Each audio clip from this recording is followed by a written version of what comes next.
Guys, let's get right into a trade. So with the 12-team Superflex PPR 1.75 tight end premium start 10, are you going Justin Jefferson and a 25 second or Garrett Wilson and a 24 first projected early? Not the 101, but we're talking 102, 103, 104. Scott, what do you think, man? Well, we know that Jefferson is going to be out for 5 games because they have a bye week. So you are going to be without him for, and again, this is Dynasty, but we play in a game that everybody looks at it as week to week, month to month, season to season. So you're going to miss him for 5 games. So of the remaining fantasy season, there's 12 weeks max left. So you're missing him for almost half of that. And that assumes you make the finals. You can also argue if you're one of those teams that's in the middle, question, are you going to make the finals if you don't have Justin Jefferson? I think it's a fair question. So in this case, listen, we're going to get to a point where a year from now, we are potentially taking Marvin Harrison Jr. at the same place as Justin Jefferson. Now, I know you said it's not the guaranteed 102. It's 102 or 103, maybe 104. But I think just the way the class is shaping up, especially in a 1.75 premium, there's going to be a fish in there that's going to go, man, Brock Bowers, top 10 pick. You know, like whether you think that's the right process or not, saying I'm locking in a top 3 pick and I'm getting Garrett Wilson on top, and forget about what Garrett Wilson does for me the rest of the year, even if it's just, you know, wide receiver 2 production. I'm just going to throw that in my lineup in place of Jefferson, net the high first next year. And that's a trade chip where I can probably go back and buy something else if I want. So I think here, listen, it's Justin Jefferson. Keep Trade Cut has him as, I believe, the highest valued asset in all of Dynasty as of today before his injury, which is crazy. He's up there with all the quarterbacks, but he's out for half the rest of the season. And if you said, I want to cash out, this is about as high as you can expect. What I'm seeing out there, what people are sending me for my Jefferson, what I've seen some people saying they're willing to trade him for, it's not this. So I think I would take the package here. Give me Garrett Wilson in the early first. Shane, what do you think, man? Excuse me. Yeah, so I'm not trying to get all philosophical and stuff, but man, I am trying to wrap my head around what exactly is value, what's insulated value, because, you know, we talk about it and it definitely feels like it is more myth than anything else. Because as soon as someone gets hurt, you try to trade them and you go, hey, it's Justin Jefferson. This is the wide receiver 1 in fantasy football, dynasty football. And like Scott said, the offers you get back are not good. Not great, Bob. So being able to get what is probably locked in 104 or better and Garrett Wilson for what he's going to give you this year, I'm fine with it. And you know what? If you want to try to get Justin Jefferson again in the offseason, try to get Justin Jefferson back in the offseason. Yeah, so I was making a banner for this one, but A-Chain. So he's obviously injured too. He's going to miss a little bit of time. Are you selling him for a playoff 24 first, just straight up? Well, I mean, we haven't officially seen how long he's going to be out, but we know he's going to be out for a couple games at least. And so you're probably looking at this differently than the Jefferson take. So for me, I'm looking at this as, I think he's steamed up to RB4 in Dynasty, which that's crazy. It's crazy, but at the same time, if you sit there and tell me I have to set a lineup and which running back would I want to just throw in there and say I'm just going to live with his points, like it's probably him. Like other than Breece Hall and Bijan, like who else would you throw in? You know, exactly. So look at the list, right? That's the thing. Is it's RB4. That sounds so intimidating. How could he have ever gotten that high? But RB4 in the open market means what? Very little relative to the other positions. Because just because you're holding that RB4, go try to get a more insulated asset. Go try to get a quarterback. It's not even starting the conversation. So if you want to look at this, I mean, how many good running backs have we dumped over the years, Shane? All of them. Doesn't matter who they are. Listen, literally all of them. That's the point. I'm not saying I would do it in every single situation, but if you told me, hey, I'm willing to give you 80% of his liquidation value and freeze up a roster spot, or you're willing to throw in another running back or something like that, then yeah. And I saw Josh's comment about A-Chain number 2 in WAR. Yeah, he is. Guess what? A-Chain's not going to be playing for a month and he's a running back. I could give a shit. I mean, not. I sound bitter. I'm going to pull it back a little bit. I am bitter. You just sound like Shane. Just do your thing. You're good. I'm sorry. A lot of Anthony Richardson, a lot of Devon A. Chain. There was someone else who I really like on a lot of my rosters. It just got eviscerated by injury. Just kind of in a cranky mood. My apologies. T. Higgins, of course. Just whatever. It's not a great year for injuries. That's what happens. It's fantasy football. My point with the war is I almost don't care. Because Scott has talked about this before. What can I trade him for? One injury, 5 weeks. Thanks, Ty. 5 weeks, he's going to be out. Probably 6 weeks. Whatever. Rest of this regular season, he's useless to you, right? So you try to trade him. And, it's funny. I offered him straight up for Jalen Waddle in a league. And someone messaged back and said, his value dropped, huh? And I'm like, yeah. I mean, it did. It did. A week ago, no, I wouldn't have traded you for Jalen Waddle. I probably should have. I should have remembered what I'm dealing with. He can have great WAR, but if he's not on the field, what does it matter? And not only is he not giving you production value, he doesn't have any sale value. This is why I hate running backs. They're a terrible lot of people. As a community, running backs are some of the worst human beings that have ever existed. Crushed it. So, excuse me. So Cooper Kupp came back. Luke asks, has Puka solidified himself as a hammer? Guys, are we calling Puka Nacua a hammer? I will say I don't know that Puka's a hammer, but he's hammer-ish. He's definitely already probably in that Devonta Smith type range, that T. Higgins type range, where can he be a 1? I think he can from what I've seen. But obviously, as long as Cooper Kupp's there, he's going to be the second fiddle. It just so happens if the targets are going to be that concentrated, where 2 guys are getting 67% of the targets, we can live with that.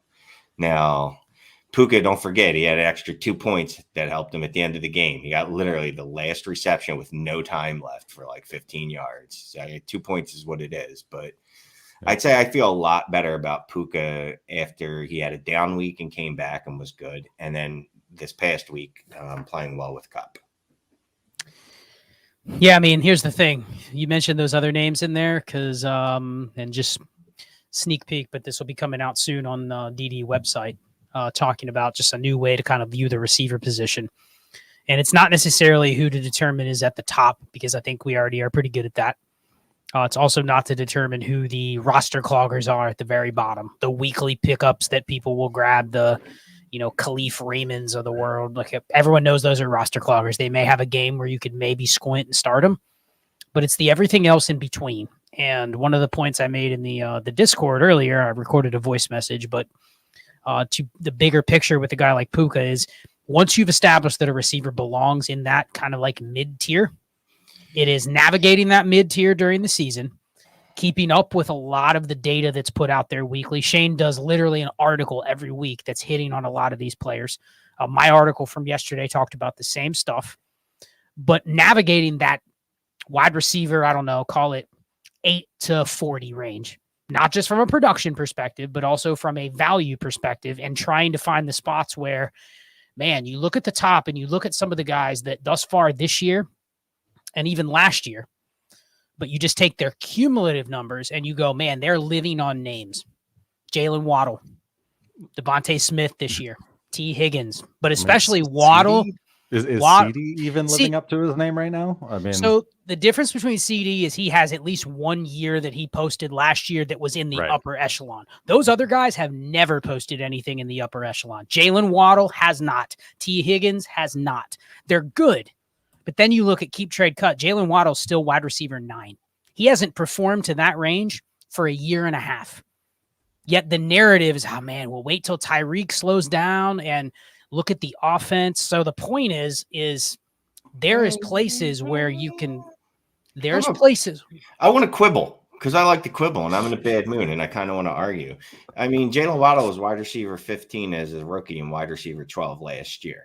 So I would say obviously elite is, we're not talking top 4 wide receivers, right? But I'd still say that that's elite-ish to put those numbers up in your first 2 years. And this year, yes, he has struggled. And also no one should be going with when Tyreek Hill's gone, watch what Waddle's going to do, because we're talking about 2 more years and you earn your targets, right? Waddle is what he is. He's a top 12 wide receiver. I'm not going to dispute that. I mean, Higgins was wide receiver 13 for his best year. So, I mean, it's not that they can't get to that range. It's just they've always been valued above that range.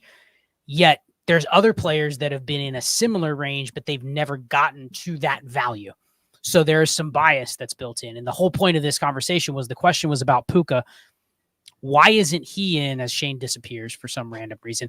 Why isn't Puka already in that discussion? And I think he is for a lot of people. If you look at Keep Trade Cut, I think he's wide receiver 12. So he's in that range already. But there's still like, why are we questioning whether he can still be what he has been? You know what I mean? Like, so to answer the original question, like, I think he's in that mix. It's just how quickly is the dynasty community going to accept it and say, okay, he is the same as Jalen Waddle. He is the same as Devontae Smith. You know, we seem like we'll take longer to get to that conclusion because of where he started. And is that really the best way to play it? So the whole point of my point was to say that there's going to be a way to get ahead of this stuff just based on trends. And you can spot where there's players, man, why is that guy still valued here when his numbers look like they're here? Then there's players that people have gone, oh, that's a nobody. Yeah, but he's really, look at his numbers. He's probably more like the same as those other guys that just have had bigger names or better profiles. Right.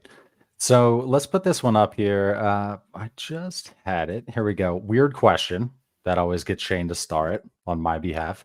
Haven't seen a lot of Bijan movement in the community, but traded him today. 12-team, start 10, PPR, Superflex, traded Bijan for Olave and a 2024 first projected playoff team. Good value? Go Birds. Okay, so I'm going to tackle this one, and not because of the Go Birds. There's absolutely no bias here because of that. But the Olave bias. It's the Olave and a first. It's any top 10 dynasty wide receiver and a first for a player that's going to blow his knee out at some point. For a player that's going to sprain his ankle. For a player that's just going to break my heart. That's where I'm at. There's a reason for years we've been like, get out on running backs, right? As soon as their value peaks, just do it. Just do it. Just do it. And you got good return back. You got Chris Olave, who Alyssa hates for whatever reason, and a 24 first. I think you've got good value here. It's a project a playoff team. That's not great, but what else can you use that 24 first for? Yeah. I feel like it's pretty good value. What are you going to say, Scott? No, I was pretty much agreeing with Shane. Now, to the original point in the question, you don't see a lot of Bijan trades for a reason. And it's because the person that has them is probably going, man, that offer is one that I'm not even comfortable accepting. Yet you also get that offer in your inbox and you're like, damn, that may be the offer I never see again for a running back. So both sides are waffling. So I think it does take, if you're moving the high-end running backs, even the A-chain deals, it does take a process and you be convicted in the process and forget about the name on the other end. Yep. If what you're getting offered satisfies that process, you can just live to see another day. You can always find running backs. And then the tiebreaker being, could I have done more with the Bijan share in my league? And could I replace running back at a degree where it's not going to be that hard to fill in the gap? If I can do those two things, then maybe I contemplate a different strategy. But other than that, I think you're probably just saying that's the best offer I'll ever get for Bijan. So there he goes. Well, let's talk about another running back. Josh asks, how do we feel about Breece this week? So everybody was saying he was going to get the training wheels taken off and, this was his time, no pitch count, all this stuff. Well, he definitely delivered on that. But, I mean, here we go. He's a running back. But what do you think about Breece this week? Have you seen any Breece trades? I haven't. I was trying to trade for Breece last week. It's funny before last week's games. Offer in some league. I was trying to send a chain for Breece Hall in leagues because I was like, all right, let me jump value. Now I've completely switched in, guys. I don't want a running back, but dude, Breece is going to smash as long as the dude's on the field. He's elite. Like there's a reason that I was in love with that kid. You know what I mean? From a pure football perspective, I wish he played another position where you didn't break all the time, but the dude is just an elite football player. Like, I don't know what else to say. Like, the dude's just going to tear it up anytime you give him enough touches. Yeah, it feels like You ask, have you seen any Breece deals? It feels like the person that had him last week probably was starting him because they probably built their team around, hey, I'm just going to start him and I'm going to ride the first month of this year where he's getting ramped back up. But now you put him on the block. Let's say I put him on the block and there's not a Shane in my league. It's like, oh man, I see Breece Hall. I got to go make an offer. Shane's the kind of person you put Breece on the deal or on the trade block and he'll look at his roster and go, man, well, I'm 0-5, but it's Breece Hall, like I got to at least inquire. You know what I mean? Not everyone's like that though. So it's almost like, man, you put him on the block this week. Do you even get any offers? Do you even get any offers that the person now, I mean, you might get some just dog shit offers. Someone offers you, a late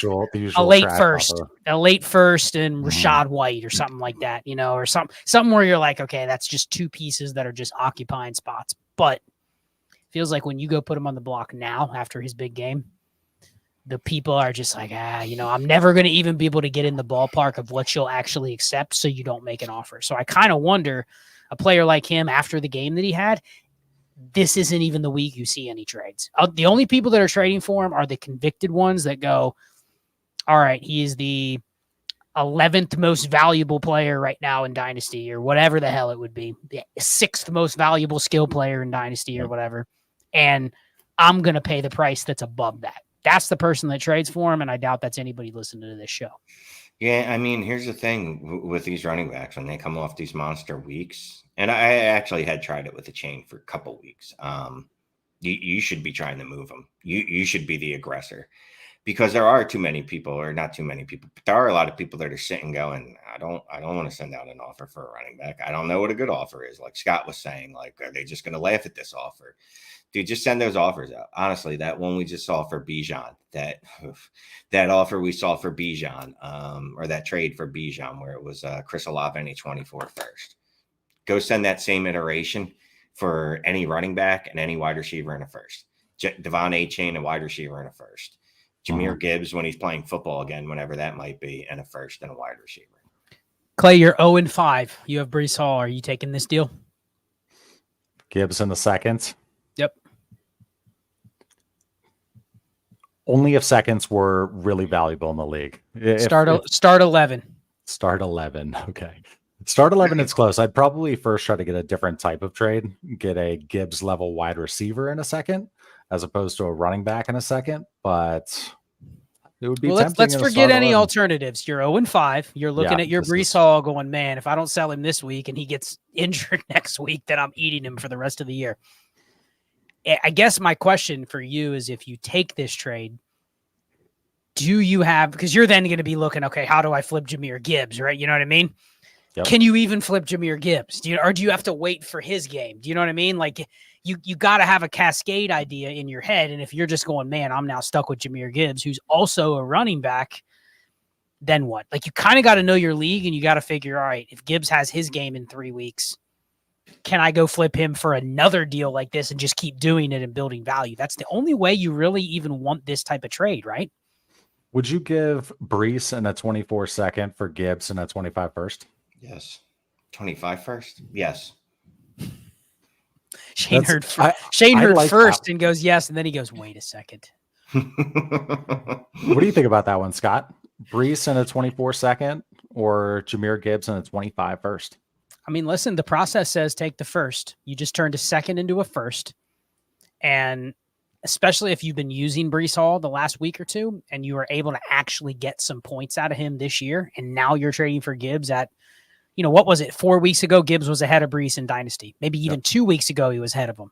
So you're getting the free value and you're just betting on the same profile or talent that you had with Gibbs coming in, that it's going to be his turn at some point. So if you're not convicted on that, then you're going to not have the stones to make that deal. But the process says you just traded a second for a first. Just take the first and walk away and just live with the asset that you have now. And you're 0-5. You're 0-5. That was the scenario. The more I think about it, the more I'm feeling at ease. Just trust the process over players, right? Honestly, where I've gotten into trouble this year already is with running backs, like drafting too much Bijan, drafting too much Gibbs, I did trade for a chain after week 1 in a league. I should have just been moving. a chain after his monster week. Oh, I was trying, but no one was biting. But I should have known that what the expectation was be. I should have remembered like what happens to a running back, even one that was producing at a level that Christian McCaffrey never produced at for several weeks. It's tough. It's tough. And you can't move them. So this is Robert from our Discord. He says, in dire need for a running back, have Barkley, Connor, Sanders. Just lost JJ too. Evans, Nico, Gabe, and Goddard on the bench. What running backs would you be targeting? It's been hard to acquire a running back. It's a 12-team Superflex start 10. I'd like Endermo Mikado, Jerome Ford, Kyron Williams. Bargain basement shopping first. Zach Moss, Ronnie Rivers. Yeah.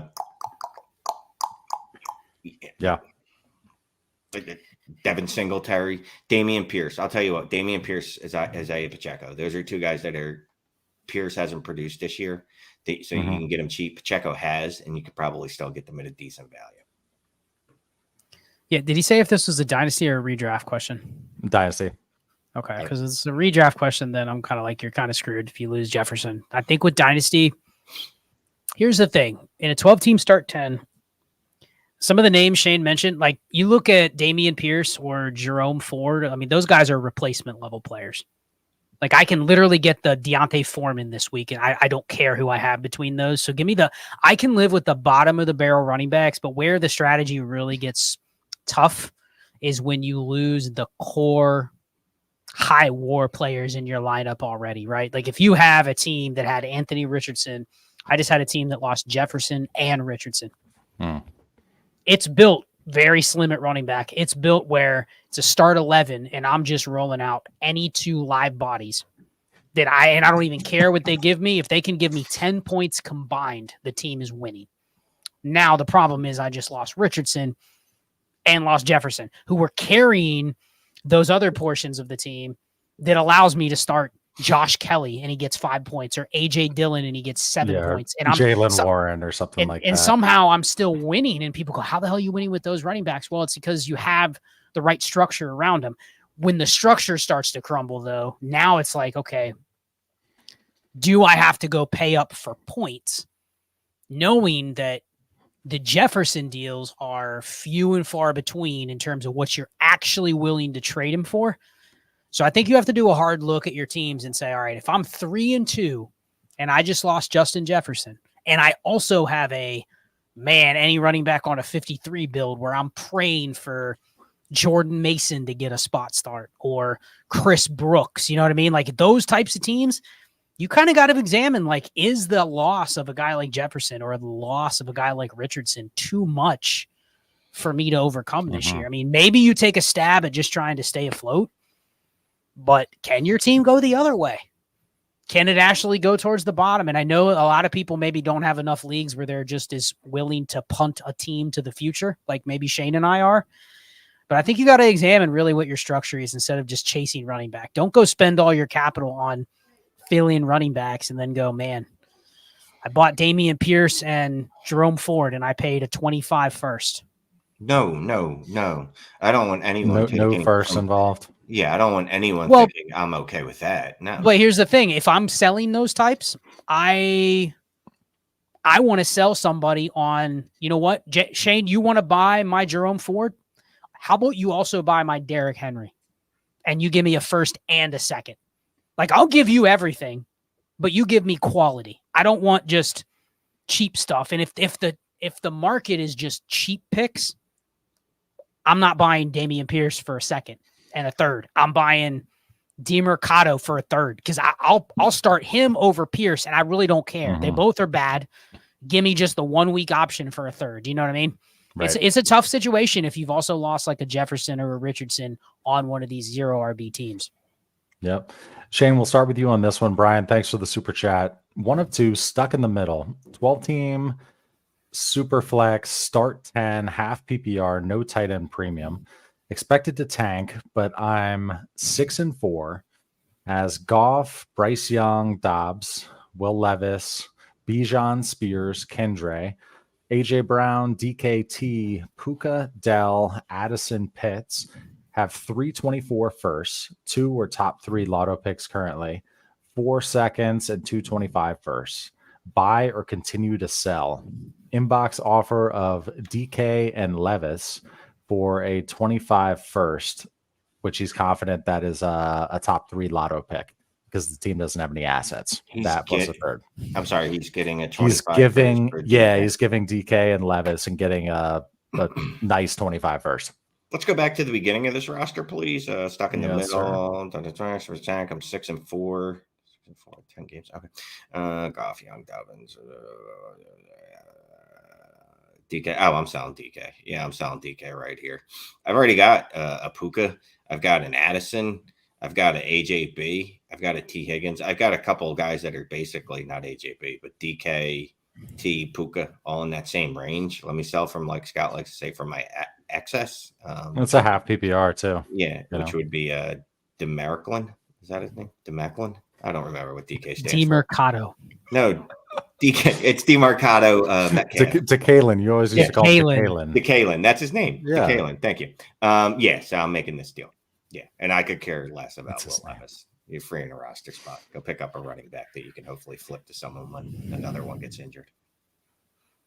Yeah, I mean, I think if you're very confident on the pick, then that's a top 3 pick truly. Then take the deal. Pretty easy. Mystic Flame, thank you for the super chat. So this is a 12-team super flex, start 11, tight ends are 1.5. Traded Kelsey for Love, needed a third QB. Traded Henry to an idiot for a 24 first, 25 first, and Bigsby. Also Moss for a second today.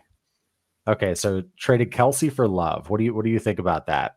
First off, interesting when Love's had some very, very, very, very, very bad weeks at football, and he doesn't look particularly good right now. Traded Henry to an idiot. Sorry, go ahead, Scott. No, I mean, you can continue. You were just reading through the trades. I think Love is, you take out his week 1 game against the Bears. He's been basically like Mac Jones, Zach Wilson level. He's been pretty bad. Now, this is his first season. So, I mean, getting him for Kelsey, I think is a good, especially if you don't need Kelsey. It sounds like this team's probably not really carried about these players right now. So he's just liquidating, getting value. Love's insulated to next year. Remember, he got the 2-year extension. So, like, they're going to give him a 2-year leash without any sort of interruption. So I think that's a good investment. I mean, the other 2 deals, come on. You netted, traded Derrick Henry and Zach Moss, and you got 2 firsts, a second, and Tank Bigsby. I mean, we like it. Yeah. Well, hey, he threw the $5, so he did pay to brag on that one. And I always think those cross positional trades are cool too. When it's a quarterback and there's not a quarterback on the other side, like it's Kelsey for Love. You know, it makes you think. So here's a question I want to ask you both. Yeah, when does that get done? So in what world does with a quarterback cross positional? Yes. Does that Love manager only give up Love when he's staring at the Burrow Mahomes QB room and he's like, oh, I can afford to trade Jordan Love. You know what I mean? Like, also has Pickett and, like Ritter. Yeah. Or has a Sam Howell as his 4th, or has 2 firsts on the back burner, which then he traded for Derrick Henry, assuming it was the same manager. Maybe it wasn't. But the point is, you go send a random Kelsey to a random team for a QB you want. And how often is that just, oh, man. Usually it's not a fit. Yeah. Can't give up that QB. It's like, well, you need a tight end. You're trying to win. But it's a QB, man. Like, I don't get one back, so I just on that, knowing that the scarce side of that deal is getting the QB for Kelsey, I would just lean that way regardless of where your team is. Yep.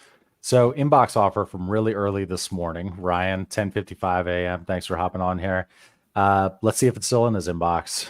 For a contender that just lost Jefferson and A-Rich, just like Scott. A-Rich plus a mid-24 first. Okay. A-Rich, a mid-24 first, and a late 24 first for Josh Allen. 10-team start 9 PPR. Man, this feels like it is a 10-team. It is a 10-team start 9, so those picks mean less. The war positional upgrade means a lot more. I'll say I'm okay taking the Allen deal, knowing what you know about A-Rich's injury and the fact that he's still a rookie, and Allen is by far the QB1 pretty much right now, if I had to say who the QB1 is, both for the rest of the year and just, it looks like there's just going to be kind of unlimited upside for him any given week, right? I'll say this, in like a 12-team start 10, 12-team start 11, doing a deal like this just because you lost Richardson, tacking on 2 first to go get another QB, it feels like you're just, putting everything on a credit card after you lose your job. You know what I mean? Like at some point, that's going to catch up to you, Like right. Allen goes down this week, and then what? Like then you're selling your young wide receivers for quarterbacks, right? Well, then you're going back to the nasty. You're going back to the Richardson owner, going like, "Hey, can I get Richardson in like 1 first for Allen?" You know what I mean? Like, you only have so many of these you can fire. I don't know if Shane had any thoughts, but that feels like it's a mad overreaction to a month-long injury. You got it. Yeah, you don't need me. Yeah. So we need you for this one, though. Look at that lame ass transition. Ethan, thank you for the super chat. Shane, we'll start with you. Part 1 of 2, 10 teams start 10, half PPR, full PPR for tight ends. And there's some first down bonus action. Have Jay Herbo, also known as Justin Herbert, T-Law, Danny Dimes, Saquon, Monty Ford, Andrews, Ingram, Ayuk London, Christian Watson, Lockett, Hollywood, DJ Moore. 224 first. 1 is mine, and then currently projected 101. Let's see. Okay, good Lord. Okay, so 224 first, mine plus a currently projected 101. Team is 8-2 with median scoring. Team should win the division to make the playoffs. So what can I do to improve the team and bring home the championship? I also have a 24 second and 25 first and third to play with. Okay, so looking back at this team, 10 teams start 10, half PPR. What are we doing with this team? The currently projected 101, that is Caleb Williams. Yeah, pretty much with a Sharpie, unless someone's going to. So there's one player we would trade that for. No, there's 2 players. I would trade that player for. If I would trade T-Law and the 101 for Mahomes or Allen or Hurts. I would trade the 101 straight up for Jamar Chase, except that I want something back with Jamar Chase, so not straight up. Isn't that crazy? Yeah. Let's see. I would say Justin Jefferson, but nope. So that's the only way I'm moving that 101. I mean, you're 6-2 right now, right? What do we need to move? I mean, couldn't we combine London and needs something? to be consolidated. That's what it needs. Just a couple consolidation moves like London and I mean, the problem is no one likes Lockett. No one wants Hollywood. No one likes London, rightfully so. So the things you'd want to consolidate, I don't know that you can. Go ahead, Scott. It's a 10 team. Mm-hmm. I'd move the 101. It's a QB. It's not that valuable in a 10 team. It's valuable, but it's not overly valuable to where I wouldn't move it for Jamar Chase. Who else are you going to move it for? You're going to move it for CeeDee Lamb? AJ Brown? If I could get another top 5 receiver, I would consider it because it is a 10 team. I definitely would not move it in a deal where I'm upgrading QBs. That's the wrong way to use it. But I look at this roster and I go, okay, it's a half PPR. It's a start 10. I know it's a 10 team. So we're really talking about a little bit of a shallower league. So where are the hammers on this team, Shane? The QBs could be hammers. Mm-hmm. You're an injury a QB away from, Danny Dimes. We'll talk about Danny Dimes later in the show, but that there's probably not a bigger faller in all of Superflex since the beginning of the year than Daniel Jones. Wow. To the point where I'm willing to move Daniel Jones now for Mac Jones, Baker Mayfield. Really?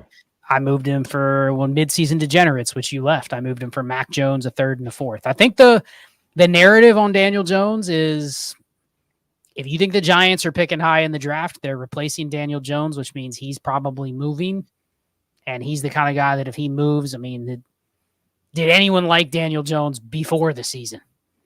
The only thing that he had was a contract and a team that looked like they were going to commit to him until they don't. And then, he had a QB8 finish last year, which if he could have built off that in any way whatsoever, like just stayed at a top 12 quarterback, I think we would have all felt a little better. But my dude is like completely gone 100%. He's not even in the neighborhood. Yeah. He is just lost in the desert.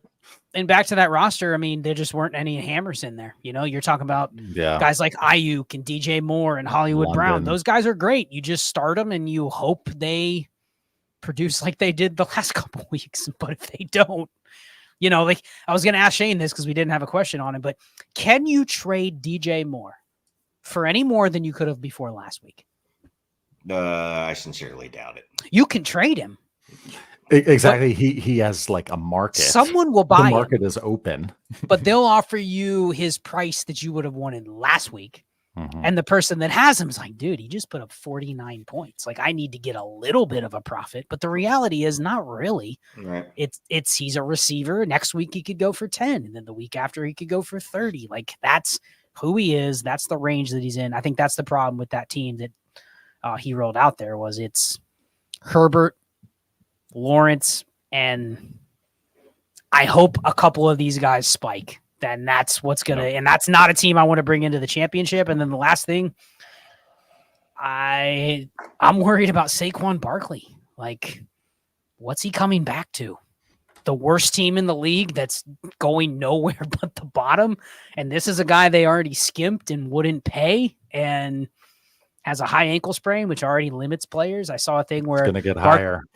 Well, Barkley had the high ankle sprain, 2 years ago, and tried to come back from it. And he was down like 12% production the rest of the year after he tried to play on the high ankle sprain. And he's playing on the shittiest team. That's going to be 1-7 here in no time. So how's Barkley helping you this year? Other than like, please stay healthy and get a lot of carries, you know, like that's it. Yep. So I think that team lacks the firepower. 8-2, but it's a fraud. So here's Adam from our Discord trading away Devontae Smith for a first and a second so that I have assets to trade for a player like Devontae Smith later on. Tell me I'm crazy or tell me I'm not crazy. Other wide receivers, Kupp, Devontae Adams, Waddle, Garrett Wilson, Jaden Reed. Also, everyone on the stream should sub to the Patreon and join the Discord. It rocks. Thank you, Adam. Appreciate that. Shane? This is just funny because it's hey, I'm going to trade away Devontae Smith for a first and second, and ultimately I'd love to get a player like him later. It's like parking the stocks you don't need in something that's not going to die overnight, and then when I need it, I can go get it, and it hasn't been disrupted. Like that's it kind of feels like what he's saying, right? Like, man, I'm worried about. For some reason, I'm a little worried about holding this many assets that are not in the form of picks. He wants to stay liquid. Yeah. Let me keep that liquidity. And then hopefully in a month, I can buy the Devontae Smith that's doing better than the current Devontae Smith. I like liquid. I don't like selling Devontae Smith for this because he hit it right on the head so that I can go then hopefully go buy a Devontae Smith later. So, you know, I made the comment in the Discord. Sometimes it feels like we're just chasing our tails to chase our tails. You know what I mean? If it's a full rebuild, like if I have other reasons behind doing it, sure. But I don't see a reason here. So I'm not going to allow it. But also, I just wanted to thank him for being a patron. And I wanted to thank everyone that's a patron for being a patron. I wasn't even going to pitch it today. I was just going to thank everyone that's already in there. We truly appreciate y'all. And it's been great so far. No, for sure. So Bob's here, guys. Hey, so Bob. Trade offer, get London and R3. RG3. ASN. I was like, I'm going to put it up. I'm going to say R3. I'm not going to. Who's R3? Robert Griffin III. It's RG3. R3. Come on. R3. I don't know who R3 is, and I got to be honest. Who's the number 3? Who's the number 3? Who's like someone kind of in the chat? There's 400 damn beast. people in here. Does anyone know who R3 is in the chat? If you can. Post because normally other people get these. They've seen it on Twitter. They've seen it referred to. Russ. Oh, yeah, Russ Wilson. That might be Russ Wilson and JSN. So you're getting London. Oh, round 3 pick. Round 3 pick. Okay. In any of these. Okay. Let me reread it real quick, Shane. So getting London and a third, giving JSN. What do you think, Shane? Honestly, I'm indifferent to this deal. I think you can pick your preference, and the third is the tax. So if you really don't care between the two players, then I'm fine taking the extra third. But If you have a conviction on one or the other, you pay a third to get the one you want. Sure. Gun to my head, I got to choose. I'll just take JSN for now. But like Scott said, I don't know that I care. Well, 2 points. One, it's weird because Shane kind of convinced me just with that answer because JSN has been extremely bad. I was talking about the stuff that we're going to be releasing on Destination Devy. You run, it's called the Trinity, but you run these numbers. JSN is the worst. He's the worst receiver in the class thus far. And it's not even on, he's not playing enough. It's literally all the other things you can look. Him and Jonathan Mingo are the receivers. And you look at the bottom and you go, oh, man, all the other guys in the league he's around, they're not just, hey, he needs to play more. They are, he's playing, and when he's playing, he's doing horrible with what he's actually getting when he's playing. So it's not even he's not getting enough work, and especially if you buy into the work is earned, targets are earned. When he's getting the targets, he's doing little with them, less than almost anybody else besides Mingo. So the 1 point is there is still the window on JSN that has not happened, where there is, what would you guys say, 60% of dynasties just done with Drake London? Done with the situation, done waiting, don't care. 60 to 70%. There's not a path where they're going to be like, oh, man, Drake London's turning it around. Like, it feels like the JSN he could go 8 for 80 and a touchdown and DK get banged up and he's up 3 rounds by next Monday. You know what I mean? Like that's a scenario that could happen. It doesn't exist with London. And then to one point, the previous question, I wanted to bring this up because I talked about it on Destination Dynasty, was Dynasty is not like a day trading stock market. It sounds great in theory. Hey, I have too many running backs right now. I have too many receivers that I don't need right now. I lucked into Puka. I really didn't need him. Can I just go liquidate T. Higgins for a first? And I don't even want to stash T. Higgins because he's a player. Give me a first.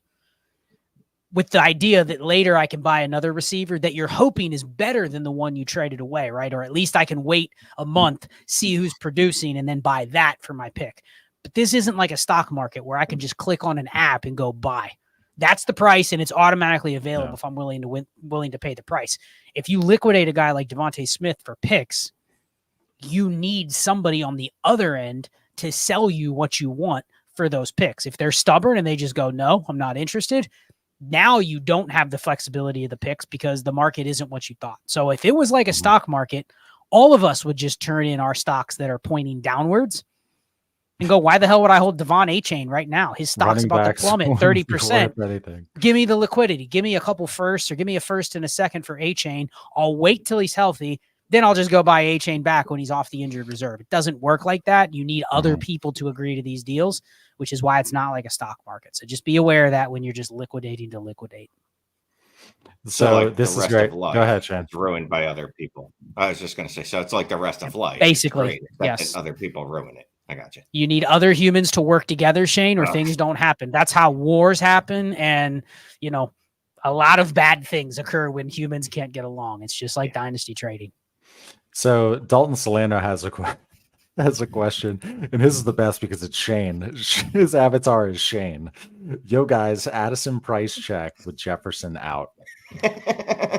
Yeah, are you looking at it now, Shane? Yeah.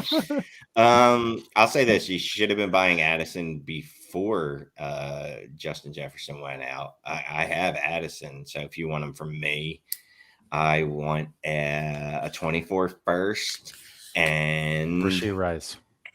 Rashee Rice doesn't move the needle for me, although I did talk about him and follow the volume. His targets per route run are great. Unfortunately, he had a 50% targets per route run last week. That's incredible. He ran 10 routes, so it looks less impressive when you do that. He's the Chiga Conquo of wide receivers. Yeah. I'm gonna. I don't know. I at least a first and another wide receiver that's startable.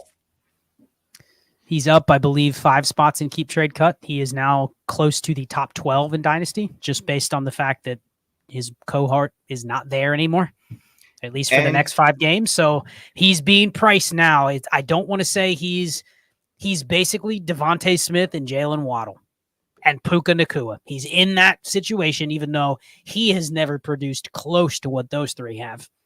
And he's in that range just because the short-term bump in his value. So I think if you can cash in on that, I personally have, let's see, Highest owned rostered player inside the top 80 in Dynasty, Jordan Addison, 10 shares. So I need to get busy on moving some of these Addisons if that's going to be the price. I got 10 shares. That's a lot for me. That's 20% of my leagues. Jordan Addison. Now, the thing is, this is the time to sell, right? Before he takes the field and we realize, oh, man, he's not Justin Jefferson. He's not going to get 17 targets every game. But I'd sell. Here's the thing. He did just set a career high in targets, target share, tied to target share, like except for one game where apparently I guess he got seated because he didn't like blocking, which he's a wide receiver. No shit. Don't make him block. Except for that, he's been really good this year. If you take out the donut game, I know you can't. He's averaging 15.4 fantasy points a game. That's pretty good. Even with that donut game, he's at 12.5 for a rookie wide receiver with Justin Jefferson on the field. Like, that's saying something. Now, for what it's worth, KJ Osborne also matched him in targets last week. So maybe and it's Kirk Cousins, baby. And it's Kirk Cousins. Kirk Cousins produces wide receiver. Yeah, he does. He's going to go down as like, you're going to go, man, that Kirk Cousins, the best thing he ever did for the NFL was feed all of these other guys that smashed for fantasy. I mean, Thielen, Diggs, Jefferson, Addison. I mean, Hawkinson is just player after player after player. Then it's like, man, it's all the common factor there was Kirk Cousins. The common denominator. So we're going to pull up Tyrone's here. Also got in really early, 10:52 this morning. A 1 of 2, 10-team PPR Superflex, no tight end premium, 12-player keeper, start 9. Quarterbacks, Mahomes, Stroud, Young. Running backs, A-Chain, Brian Robinson Jr., Rashad White, Charbonnet, Spears. Wide receivers, Tyreek, Allen, Olave, Thielen, Collins, Dotson, Wandale. Tight ends, Pitts and Higbee. So far, 5-0, second most points in the league. Still have all of my picks. Is now the time I should use my picks or younger guys to get another hammer, or is this good enough to ride it out? Okay. So I'll just I'll let Shane dissect it a little further, but just high level, if I have a 5-0 team that's at the top of the league, it's not a fake 5-0, but it's like legitimately top 2 in everything. Points, all play record, potential points. I've won every matchup. Okay, I'm going to look through my team and go, all right, where do I have weak spots? Am I missing anybody due to injury? You know, this team looks pretty good other than A-Chain. But I'm not in a hurry to spend my capital on a team like this. You know, if I start dropping a game or two, and I'm starting to get into the range where I'm scared I might not make the playoffs or I definitely won't get a bye, then I'm willing to kind of go play the short-term game and move my picks. But it almost feels like this isn't the urgent team that I need to move my picks on, because even if things go badly from here on out, I still have quarterbacks I can move off of. I can move off of Bryce Young. That's almost like having an extra first. You know, I have some young players that if I fall out of it or they fall out of it, someone may be interested in a Charbonnet or you know, Dotson or someone like that. Maybe not worth a ton, but they're at least players I can move. It's not an old team that every player is Nuke Hopkins. And you know what I mean? Where it's just like, they better score or I lose. Yep. So I'm not in a hurry on a 5-0 team. Shane, what are you doing with 5-0 teams? Do you just see those? If you're kind of rolling, do you just say, I'll worry about moving my capital, or are you trying to strike on a deal that may not be there in a month? No, if anything, I'm looking to move a chain. You know what I mean? And I'm not in a particular rush to do that either, because it's not like him sitting on my bench. His value is not going to decrease while he's sitting there. And I don't need to move him right now, right? I'm in first. I'm a legit first place team. Like, there's not many holes, really. You know, I like adding to it if I can. Of course, I'm going to test the market, and I'm going to go see what I can get with a singular first. But I don't feel pressed to make the deal. That's one of the things I've been working on, is not feeling pressured by myself to make deals that I don't have to make. Shane, can you solve this riddle? If you take an H and an E out of it, what do you get? Well, that'd be a can, wouldn't it? It would be a can. Yeah. Yeah, he is a can. That's a good one. That is a good one. Was he the one who said plus cans the other day? Maybe. Yeah. That's why I brought it up, because we had referenced cans a couple times, and so there you go. A-Chain is not he. He is a can. Yeah. All right. So we're gonna go to Christian's super chat in a second, but this is from Hater Maker that I wanted to put up here. What to do with Anthony Richardson? I was offered Fields straight up. The 12-team super flex, 2 tight end, start 11. Other QBs are T-Law and Cousins. You shaking your head there, Scott? Yeah, I have another one that I was going to bring up too that I favorited that involved Justin Fields. I'm not falling for it. This is the reprieve that the Fields manager has been waiting for. So now if you can hand them Richardson for Fields, maybe this is one of the few places where I'm not going to fall for the 2-week sample size of Richardson injuries and Fields production and give up Richardson for Fields. Maybe I'm wrong. Shane, have you changed your tune on Justin Fields, or are you still preferring Richardson even if he's out a month? So I forget what I was reading today, but Justin Fields had his most designed runs this past week, and also his highest rate of play action. And I went, son of a bitch, this is deja vu. Remember last year we kept saying, how come they don't run play action with this guy? I don't remember specifically the designed run issue, but specifically play action was a bugaboo. I know that. And then this year they weren't designing runs for him because they wanted to show how smart they were. That's right. Yeah, it's good when you use not your quarterback skill set. Just make them do something else. He's got an easy schedule coming up, so he's going to smash for a little bit, right? There's certain spots where I'm fine taking Justin Fields, knowing that I'm playing it like a redraft mindset. It's the points for this year, and then I don't care. And guess what? Who one of those dudes I'm willing to do that with at this point now is Anthony Richardson, who I was in love with. But hey, if you can't make it through, I don't know, 2 games in a row, like just 2 games in a row, that's all I'm asking for. You could play 2 full games, bro. I'm a little concerned about you. Like my dude's already got a hurt knee, hurt head. Now it's a sprained AC joint. Like he's built like a Greek god, but but he's like us. Like, apparently, yeah. Like basically, what's happening to him is what would happen to me. Well, except I die. But you get it. Like he's just because he's built like a monster doesn't mean he is. You like that deal, Shane? Puka and Josh Jacobs for Justin Fields. If we're going off this is redraft. Give me Fields. I mean, come on. Yeah, I mean Jacobs. I like Jacobs, and Jacobs smashed last week, and I told you to trust him. Follow the Volume's a really good article. You guys should really read that on the DD website, among other articles that are really good. But anywho, I'm fine with it. Again, fine with it. One cool stat on Anthony Richardson: if you just take his per quarter production, it tracks to be the best in the last 5 years of any QB. Anthony Richardson. Now, if you eliminate all the quarters he hasn't played, and then you just prorate that over 5 games, it's the best QB in fantasy in the last 5 years. So here's the thing. But the games he left early, they don't count. Yeah, so he gets credit for those. Yes. Here's what I'm going to do. I am going to put this to a vote in every league I'm in. Specifically the ones where I have Anthony Richardson and Devon A-Chain. Can I just extrapolate what their points would have been and get that every week based on a full game sample for them? Or you just get to keep his production because he's only played, I believe, 10 quarters. So basically, 2 of the games you had him in the lineup, you can just play somebody else and just put all those points in like 2 other weeks. But that's not how it works. That's an elite asset. Yeah. So, Evan, I'm sorry, I said we were going to go to Christian next. Thank you for the super chat.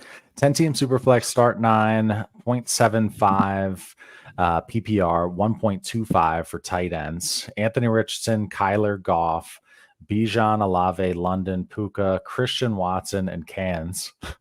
424 firsts, 424 seconds. His Jefferson for my Olave and Bijan. Have my pick projected top 3. Thoughts? Christian, you're smashing this deal. I'm sorry. So he's getting Jefferson. Christian's getting Jefferson. Oh, I'm looking at the other way. Yeah, no thanks. The opposite. So the exact run far away from this trade. Yeah, you're trading 2 hammers in a shallow league for an injured hammer. Yeah. And then try to trade Bijan plus for Jamar Chase. Bijan plus for Jamar Chase. Turn that around. That's a different way to do it. Christian, would you rather have Jamar Chase or Justin Jefferson right now? So minimum, if you're considering this, send it to the Chase manager first, right?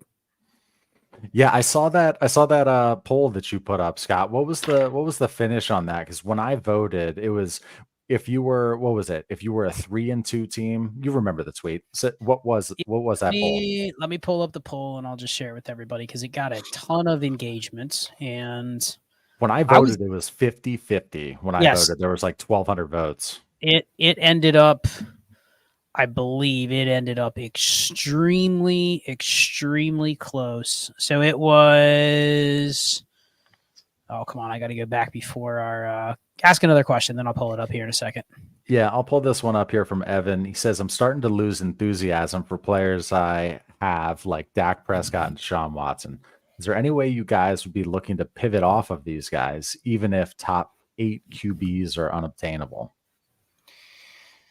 So the problem with moving off of Dak right now is that he's had a horrible season so far. And I don't know that it's all his fault. His ADOT is, I think it's like a 2. It's freaking awful. It's his lowest of his career.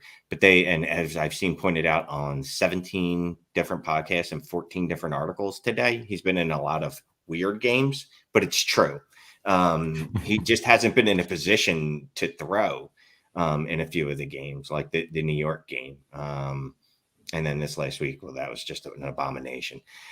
You can't move Dak right now. Deshaun Watson, I'm not moving off of him unless I can get someone better. And like, who am I going to tear up to?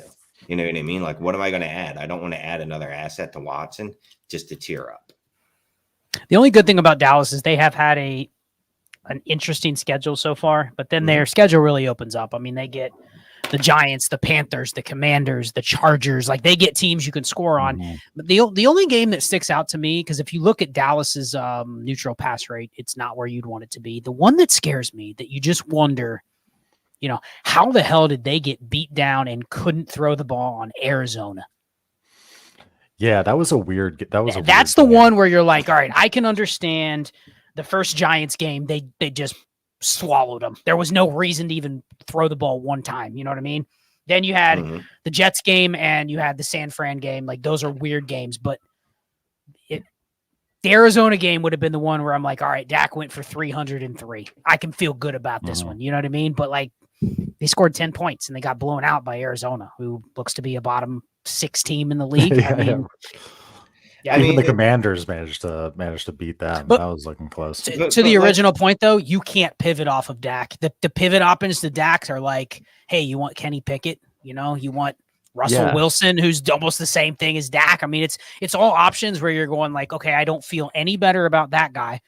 And he even said the top 8 guys are unavailable. So are you willing to add to Dak to go get Bryce Young? Would you add 2 seconds to Dak to get Bryce Young? Yes.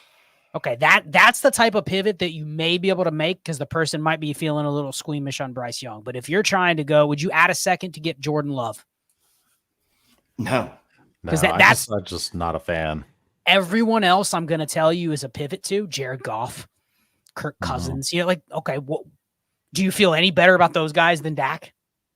Not really. So where do you go? There isn't a place to go. Watson, we don't need to cover Watson. We've covered him 50 times on the stream. Like, we're not pivoting off of him to anybody lower. So, did you find the tweet? I did find the tweet. So my tweet was, would you trade Justin or Jamar Chase for, so you're giving Jamar Chase, you are getting Justin Jefferson and a third. And I said on a 3-2 dynasty team. And I didn't say anything more. People asked me, well, how many potential points? What's my all play? How top heavy is my league? All that kind of stuff. Let's just assume you are a middle of the pack team. This is a loss for you to lose Jefferson. That's a cog of your roster that, for all intents and purposes, losing him probably knocks you on the outside looking in to the playoffs. So the question was, would you, or no, excuse me, the other way around. You are a middle of the pack team that if you acquire Jefferson, you're on the outside looking in, right? Would you give up your Chase for Jefferson and a third?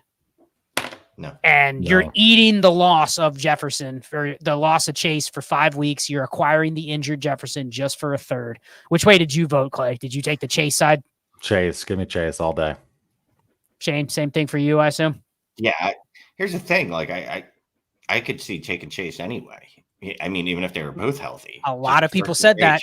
Now, and I don't know if that's hindsight, but a lot of people said, "Oh man, I've had Chase over Jefferson for the entire season," and so of course those are the ones that are in voting. They're never doing this type of trade.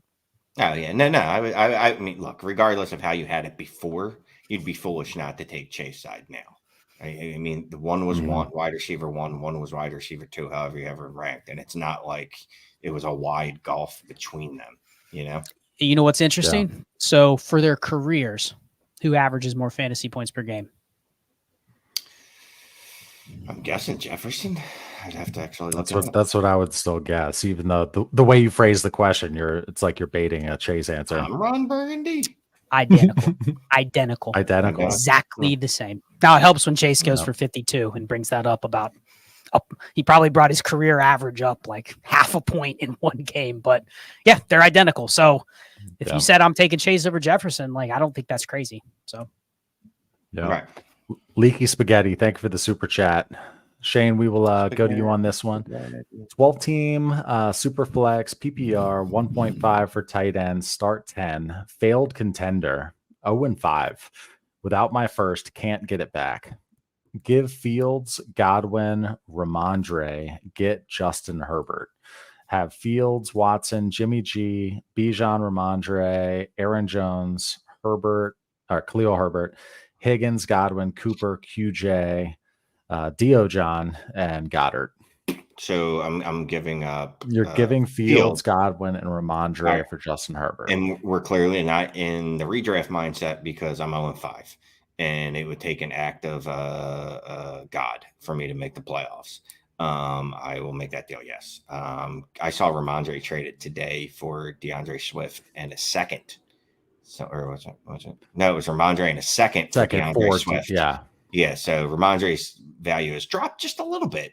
Godwin I still like, and Godwin's been fine. But, dude, I'm getting Herbert here. Yeah, give me Herbert. Yeah, big time. Because this seems like a life raft or whatever Shane called it the other day, because don't have your first, can't get it back. You're 0-5. Like, you want to get a Justin Herbert with your first. So it's just like a gift. I like Godwin too, but it'd be beautiful to be able to split these assets up and do something else and get like multiple firsts and stuff like that. I don't know that you could, and I don't know that the net result would be better than Justin Herbert. Let's go to Drew Sorensen music here, Scott. 10-team Superflex, start 10, half PPR. Give Romeo Dubs, get Geno Smith and Darnell Mooney. QBs are Anthony Richardson, Deshaun Watson, Kyler, backups. I was sent this and smashed.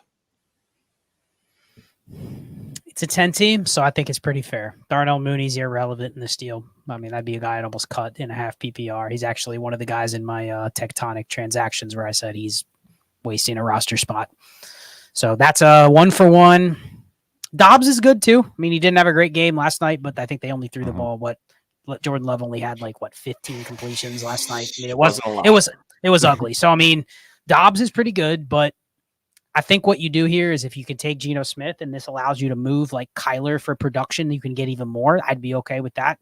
I think it's just you're taking the QB and then worrying about what else you can get with the other QBs. But yeah, I'm good taking Geno Smith here, even at a 10.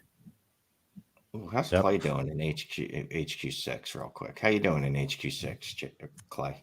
I think I'm doing all right. I was awful for some reason last year. I didn't think my team was that trash canny. I was doing well. Where am I now? Like the upper third? I don't know, but you're going to get an offer for Bijan to add Bijan to your team, and I think you should definitely take that deal. Okay, sounds good. What is it? Just what's the offer? Bijan and a fourth for Jamar Chase. I'm giving you Jamar Chase. You can just withdraw. I don't have him on my roster already. So I have to. Yeah, withdrawal. You could just withdraw. So Shane tried to get him with the tax of the fourth. I'm just trying anything, man. I'm not lying. Oh, a fifth and a fourth. Oh, Clay, he added a fifth. We have a fifth round. We have a fifth round in that one. Apparently, I don't know why. Yes. All right, Shane. You know who you could have gotten the fifth? Amari DiMercado. Oh, yes, I could have. I could have got him in the 6th round because nobody drafted that dude. Let's put up this from Jimmy Jesus. Thank you for the super chat. Shane, 10-team Superflex, start 9 PPR, trying to buy low on JJ. Have an inbox offer where I give Fields straight up for Justin Jefferson. Other QBs are Allen, Goff, Dimes. No brainer? Yes, I will do this. Yeah, in a 12 team, this is a smash. In a 10 team, I have no clue. This is a major panic move on the other side. So I'm taking the Jefferson side. And listen, I mean, Dimes is bad, but you can get away with Goff and Allen for the time being, and just hope Dimes can turn it around and give you something when you need it, maybe 1 or 2 times. But yeah, take this deal. Yes, great trade. Dang, this was up here from 843. Hopefully he smashed this at 844. He was like, it'll just end up being a $5 donation. Clay, is there not a bigger testament to how quick this game moves? The fact that someone is trading Justin Jefferson for Justin Fields. Exactly. The fact 10 days ago, we were just absolutely killing anybody that was holding Justin Fields. And now it's like, oh yeah, I just traded him for Jefferson today. Like, what a world, man. What a world. Yeah, Is this even Dynasty anymore, Clay? Like I said, man, I get the redraft mindset when it comes to Fields, right? But I still want to take calculated risks with that, right? Like Anthony Richardson, Kyler Murray, guys that aren't going to help me this year. Jefferson's not a calculated risk. That's a blowing up your roster in a month. You're going to be so upset you did that. That is definitely one of those moves in a month. You're going to be like, I don't know why I did this. I don't know why I did this. Yep. Let's pull up Ryan D25s here. Thank you for the super chat. 1 of 2, 12-team Superflex, start 10, full PPR. Give Amari Cooper, Derrick Henry, Ramondre, and Waller. Get Gibbs and Njoku and a 24 fourth. Selling vets to rebuild, trying not to haggle over getting points off the team. It's a max points for draft. Where do you set the line at, quote, I'm okay with this to improve my draft position versus I'm selling for too much of a loss and should hold for later? Well, you're not selling at too much of a loss if you've already tested the market on your players. Unfortunately, you try to put Darren Waller on the block, even after his good game. Who's excited? Right? Same with, okay, Shane's excited, but okay, yeah, I was going to say, man, we need to talk about that. Ramondre Stevenson. I mean, Ramondre Stevenson is what, all name? Like he's gotten to the point where he's probably a running back body at this point. Now, could he turn it back around? Maybe, but like again, you're trading away Ramondre and Waller, who are probably on the 2 worst teams in the league, and then a couple other guys that are on, hitting the age curve or hitting the age cliff. So I would prefer to get something different than David Njoku in a 4th. I'd prefer to get a 26 first or something back, but I don't hate it, especially if it helps you move up a couple draft position spots in your 102 instead of 104. Like that's worth Derrick Henry alone, Darren Waller, that's worth 2 of those players alone to move up into the Harrison or Drake May tier where you're now picking between those 2. I mean, that's well worth it. Yeah, that's something that I forget. And when you bring that up, it's like, God, that's so true. You have to think about like how expensive it is to get from the 105 to the 102 in a rookie draft. Well, you got to also look too, because I looked at a league today where I had the same mindset, right? I need to get rid of everything before this week. And then I look and it's like, man, my potential points, I think was like 730. And I'm like, man, I'm in the 4th spot. And the guy below me was like 690. So I'm like, okay, I can catch this team below me. The 2 teams below that, there's like a 410 and a 440. I'm like, there's no way I even catch those 2 teams. I can take zeros the rest of the year and they're going to still beat me. So there I'm capped out at the 103. So in that case, I'm already capped out. So do I maybe hold the line a little bit more? I don't know, but I think you do have to check that because there's some teams where, and you guys are in leagues too, where there's teams and there's already a tanker that's like so bad. There's no chance you're catching the bottom 2 teams, no matter what you do. Yeah. Caleb is like spoken for in most leagues, yeah, already. Okay. Let's go to Benjamin Goff. Thank you for the super chat. 10-team super flex. Scott, we'll go with you on this one. PPR 0.75 tight end premium. So 1.7 for tight end, 1.75 for tight ends. Jalen Hurts, Sam Howell, Stafford, Ramondre, Tajay, Zay Jones, Christian Watson, Ayuk, Mike Evans, or I'm guessing that's Zay Flowers to be named first there. We'll go Zay Flowers, Christian Watson, Brandon Ayuk, Mike Evans, Wilson, hits, 324 firsts, 2 of which are early, 1 is mid. Rebuilding, what moves? I mean, actually, it looks like a team where I just looked at the team and I go, this isn't probably the worst team in the league, right? It's got some guys that have produced Ayuk and Evans and Zay Flowers and Hurts. And, you know, if you started Sam Howell or Stafford a couple times, like you've been okay. I mean, this is probably a middle of the pack team, and he says rebuilding. He's already got the picks. I mean, if you're rebuilding this, what are you doing? I'm dumping Sam Howell. I'm dumping Matt Stafford. I'm dumping the running backs. I'm dumping Mike Evans. You know, I dump Michael Wilson. Mm-hmm. I dump him for anything I can get. That's another one of those guys. You look at the Trinity numbers and just it's not very good. So, I mean, what are you building around here? Flowers, Watson, Ayuk, Jalen Hurts, Kyle Pitts. That's it. Don't care about any of the other pieces. If I'm rebuilding, truly, liquidate them all. Yeah, so if you're looking at this team and it's Hurts, Howell, Stafford, but you have 2 early 24 first, how are you looking at that in your head? So one you're hoping is, you know, Caleb, obviously, but let's say it's not the 101, like your 2 earlys, you don't have the 101. So you're looking at Drake May with one of them. You see what I'm getting at? How are you picturing your team? Like, are you already putting any of these college players like on your team in your mind? I'm looking at it as I have Jalen Hurts, and if I have to add in 2 other QBs next year to fill out my QB room, I don't care if I have to get next year's Matt Stafford or next year's Sam Howell. Got it. But I don't want to bet on both of those guys this year that are both coming off of decent starts to their season that I think you can trade them. I mean, I don't know if Shane would do the same thing, but I think he would be on board selling Matt Stafford and Sam Howell on a team that doesn't care about points this year. Yes. Yes, Sure. I would do that exponentially. That's not the correct word, but expeditiously. That can't be it either, right? That is also not correct. Okay, so Nick asked, this will start from earlier. How do you navigate running back depth in a league with a trade deadline? I know trade deadlines are dumb, but it is what it is. This was starred. Act a little bit earlier and plan your construction around what you think is going to happen in that month period where you can't make any moves. But when's the deadline? And if the deadline is week 13, I hope it's later. I hope it's like week 14 or week 15. If you're going to have a trade deadline, I mean, we always say make it the week of the playoffs. You know what I mean? Don't allow me to make moves up until the regular season is over. Some of these that are like, oh, the trade deadline is week 11.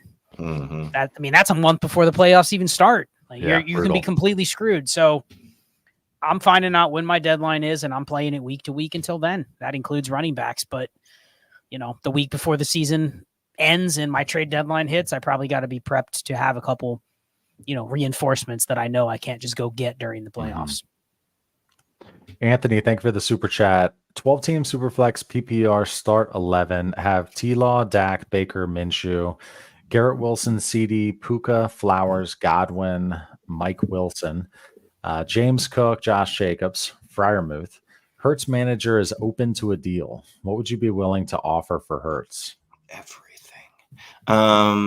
So it would probably require, let's just say, T-Law is probably going to have to be in that package, right? So can I do it with CD, Lamb, and something? CD, Lamb, and Dak. Can I use Dak, CD, and a first for Hurts in a second? Something like that? Whoa. Slow down, bro. Let's just try CD and Dak first for Hurts and then see what happens. Let's not shoot our load all over his face right from the get. All right. We're going to pull back a little bit. We're going to tease. You know what I mean? And then sure. If he really wants it, we'll pull out that first. Sure. Yeah, here's the thing about T-Law, and I don't want to go on a long rant or anything, but look, I just watching football. Like you can kind of you can see special, right? Does T-Law look special to you in any way? Like I think he looks better than his fantasy production is, personally. Yeah, and his leash is special. His leash is special. I'll just say, man, he doesn't. He seems to come up really small in a lot of games. But anyway, so on this, all right, we gave a couple ideas there. Yes, start with Dak and CD. Dak, CD, in a first if need be would be something to do. Okay, thank you for that super chat, Anthony. Okay, let's go to Masternator 7.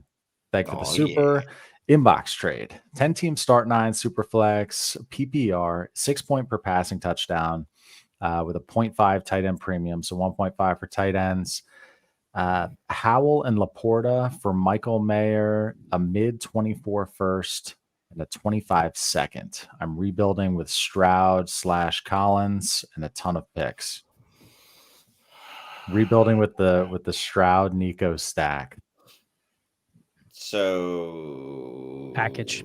Yeah, I mean, unless you think Sam Laporta is the next Mark Andrews or Travis Kelce, and he's just going to continue it, and he's a tight end advantage, I could give a shit about the tight ends here. Give me the picks.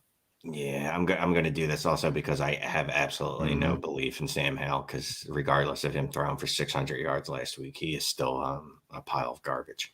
We'll see what he looks like against. I mean that in the nicest way. Did you see that that Travis May model about sacks created by quarterbacks? No, I'm guessing his were high. And it was like per game who creates the most sacks above the bad offensive line. So it's kind of adjusting for like if your offensive line is good or not. And like theirs isn't great, but Sam Howell was like 4.55 sacks above the meat. Like he blew everyone else in the league away. I mean, he made Justin Fields look bad. So it's impressive, man. Impressive. Yeah. But then he makes up for it with a run where he's just acting like he's George Kittle out there trying to be, and like he's got a lot of heart. I like him. He's scrappy, but it's interesting. The Washington neutral pass rate leads the league, and it is above the Bengals and the Chiefs, which they've been at the top of the league for like 3 years in a row. And then you look at the distribution, and Shane may have seen this. The distribution for Washington, it's like it's literally looking like the Chiefs. It's so the gross. It's the same thing as the Chiefs, and it's like, man, that's an Eric Bieniemy offense. And he goes, man, I got all these guys, and they're not Travis Kelce and Tyreek Hill, but hey, we're just going to use them like the Chiefs and run the Chiefs offense. And I have Sam Howell and not Patrick Mahomes. I'll tell you what, there was an Adam Levitan tweet. So once you could check it out on Sam Howell, where he's like, yeah, he's the most sacked quarterback because it's his fault. But then he's also like, I think he might be the first in points over expectation, something like that. It's just wild. Just go look at the Adam Levitan tweet so I don't misquote it. It tells me there's going to be some Sam Howell games just like last week where like he may have 5 top 12 QB weeks the rest of the year, and they're all going to be like QB 5 and higher. And then he's going to have games where it was like, what was it, week 3, 4 interceptions, and he's just horrible. Like it's just, but hey, those high weeks, if you had him last week, you probably won. So the high weeks can win weeks for you. What do you throw it 52 times or something like that? Just keep chucking it. Just keep chucking the football. Anthony, thank you for the super chat. I started offer. Is there another part, or is this it's just started mid sentence like this? I started offer. I started offer with Dak, Baker, a 24 mid first, Godwin. Go ahead. I might have. I'm done because I don't even see the other part. Okay, I started offer with Dak and Baker, 24 mid first, Godwin. I have my 24 first, 25 first, and 25 second. No additional picks. I received an offer for Dak and Baker for 24 first, mid first, and Godwin. I would hold. Yeah, this is the guy that offered about the Jalen Hurts deal. What would he give up for Jalen Hurts? And he started the offer with Dak, Baker, first, and Godwin. Okay, I got you. And we were saying Dak and Lamb, so he's basically just saying what he was trying to do. I got you. Dak, Baker, a first, and Godwin that's a legit offer for Hurts. I mean, yeah, that's a great offer. I'm surprised that didn't get accepted if you're just wanting, flexibility of assets. But yeah, anyway. Yeah, that's right. Okay. It was from that other super chat. Thanks for clearing that up for me. Thank you, Anthony. Okay. Let's go on to this quick question. Just real quick from Ben. Breece and Garrett Wilson for Justin Jefferson. Well, I moved Jefferson for Breece Hall and Chris Olave. Mm-hmm. Yeah, there you go. So I gave up Kate Otten in a second too, but the point was I don't know. I mean, if anyone's going to take that trade, it's Shane. You doing that trade, Shane? Do you want 2 Jets for Jet? No. No? Okay. You don't want 2 Jets for J Jets? No. Okay. I'm fine. I'll hold on to Jefferson. Quentin Hogan. Oh yeah, this is Ben Hogan's what is it, nephew? Did we decide? Oh yeah, the golfer. Did we say? Yes, Ben Hogan. Thank you for the super chat. Shane, 10 team 1 QB start 8 PPR, traded Amari and a projected mid 24 first for Olave. When? Traded Start Amari, 8 1 QB. Olave. Yeah. Oh yeah, start 8. Yeah, start 8. And I just start 8 1 QB. I see a couple people chiming off in the chats. Yes, Olave has had 2 bad games in a row. Yeah, well, he did get what his touchdown at least. Yeah, he did have a touchdown. He finally got in the end zone. And can't you tell how one of those was his QB didn't have a shoulder in this game? He had an ankle injury, right? No, nothing to do with that. Just because Derek Carr's attempted yards per attempt was 3 yards in one of those games because he sprained his AC joint and shouldn't have been playing. That has no bearing on his wide receiver targets. I'm sure the plan was to send Alvin Kamara 46 passes that went a grand 42 yards. Anyhow. Yeah, that was crazy. Sean, thank you for the super chat. 12 teams start 9.5 PPR. Lamar, Deshaun Watson, Derek Carr, Bijan, Gibbs, Henry, Chubb, Ford. NERB on a 53. Tyreek Hill, Olave, Kupp, Godwin, Burks, Dio John, JSN, T, Hopkins, Kelsey, and Joku in a 26 first. Package ideas for studs without depleting. 9-1. And he said, I know I asked a similar question during the super stream. Just wondering if I should make a move or not. There are 2 other top tier teams alongside me. Okay. So looking for ideas for moves here. 12 teams start 10.5 PPR. Well, you got some nukes in there. Treylon Burks is a nuke. Nick Chubb is a nuke at this point. Derek Carr, you could move him if you wanted. Don't really care much if I need a QB3. I'll go worry about it. But I would say definitely Treylon Burks, Nick Chubb, and Njoku is pretty useless. If I have Kelsey, I'm either moving Kelsey or rolling with Njoku. It's one of the two. Or moving Kelsey and riding with Njoku or just trading Njoku. So, and I could honestly afford to move away on Deontay Johnson too, maybe. Deontay or Godwin. Let me ask you this. So on a team where, I mean, he said there's 2 other top tier teams alongside him. Okay. So there's some narrow margins, it seems like. Is this the type of team where you maybe would try to turn Deshaun Watson into Tua, whatever that trade looks like, so you could stack up with Tyreek? Just get that extra little. What are your thoughts on that? Yeah, I mean, if you can upgrade any of your QBs, you can probably consider doing that. You could move Watson to any upgrade. But if you can't do that, the other option is, can I go to the other teams that are chasing me? Because it sounds like he's the third best team, and there's 2 other teams that are just as good or better than him. It sounds like. Can I go to the other 9-1? Okay, but he says there's 2 other teams that are like really good. Can you go to the teams that are not on your level and send them can you send them a Godwin for their first? Can you send them a Treylon Burks? You know what I mean? Like, can you dump some of the pieces you're not using for their liquidity, knowing, all right, if he puts Chris Godwin in his lineup and he beats me, then okay, I'll live with it. But you may end up because the whole how do you upgrade without trading in there is you end up with the next year's 103. Now it's an asset that can get you an upgrade in a start 9. Okay, let's see here. Let's go to Jacob. Thank you for the super chat. 12 team Superflex start 10 half PPR. Fields, Achan,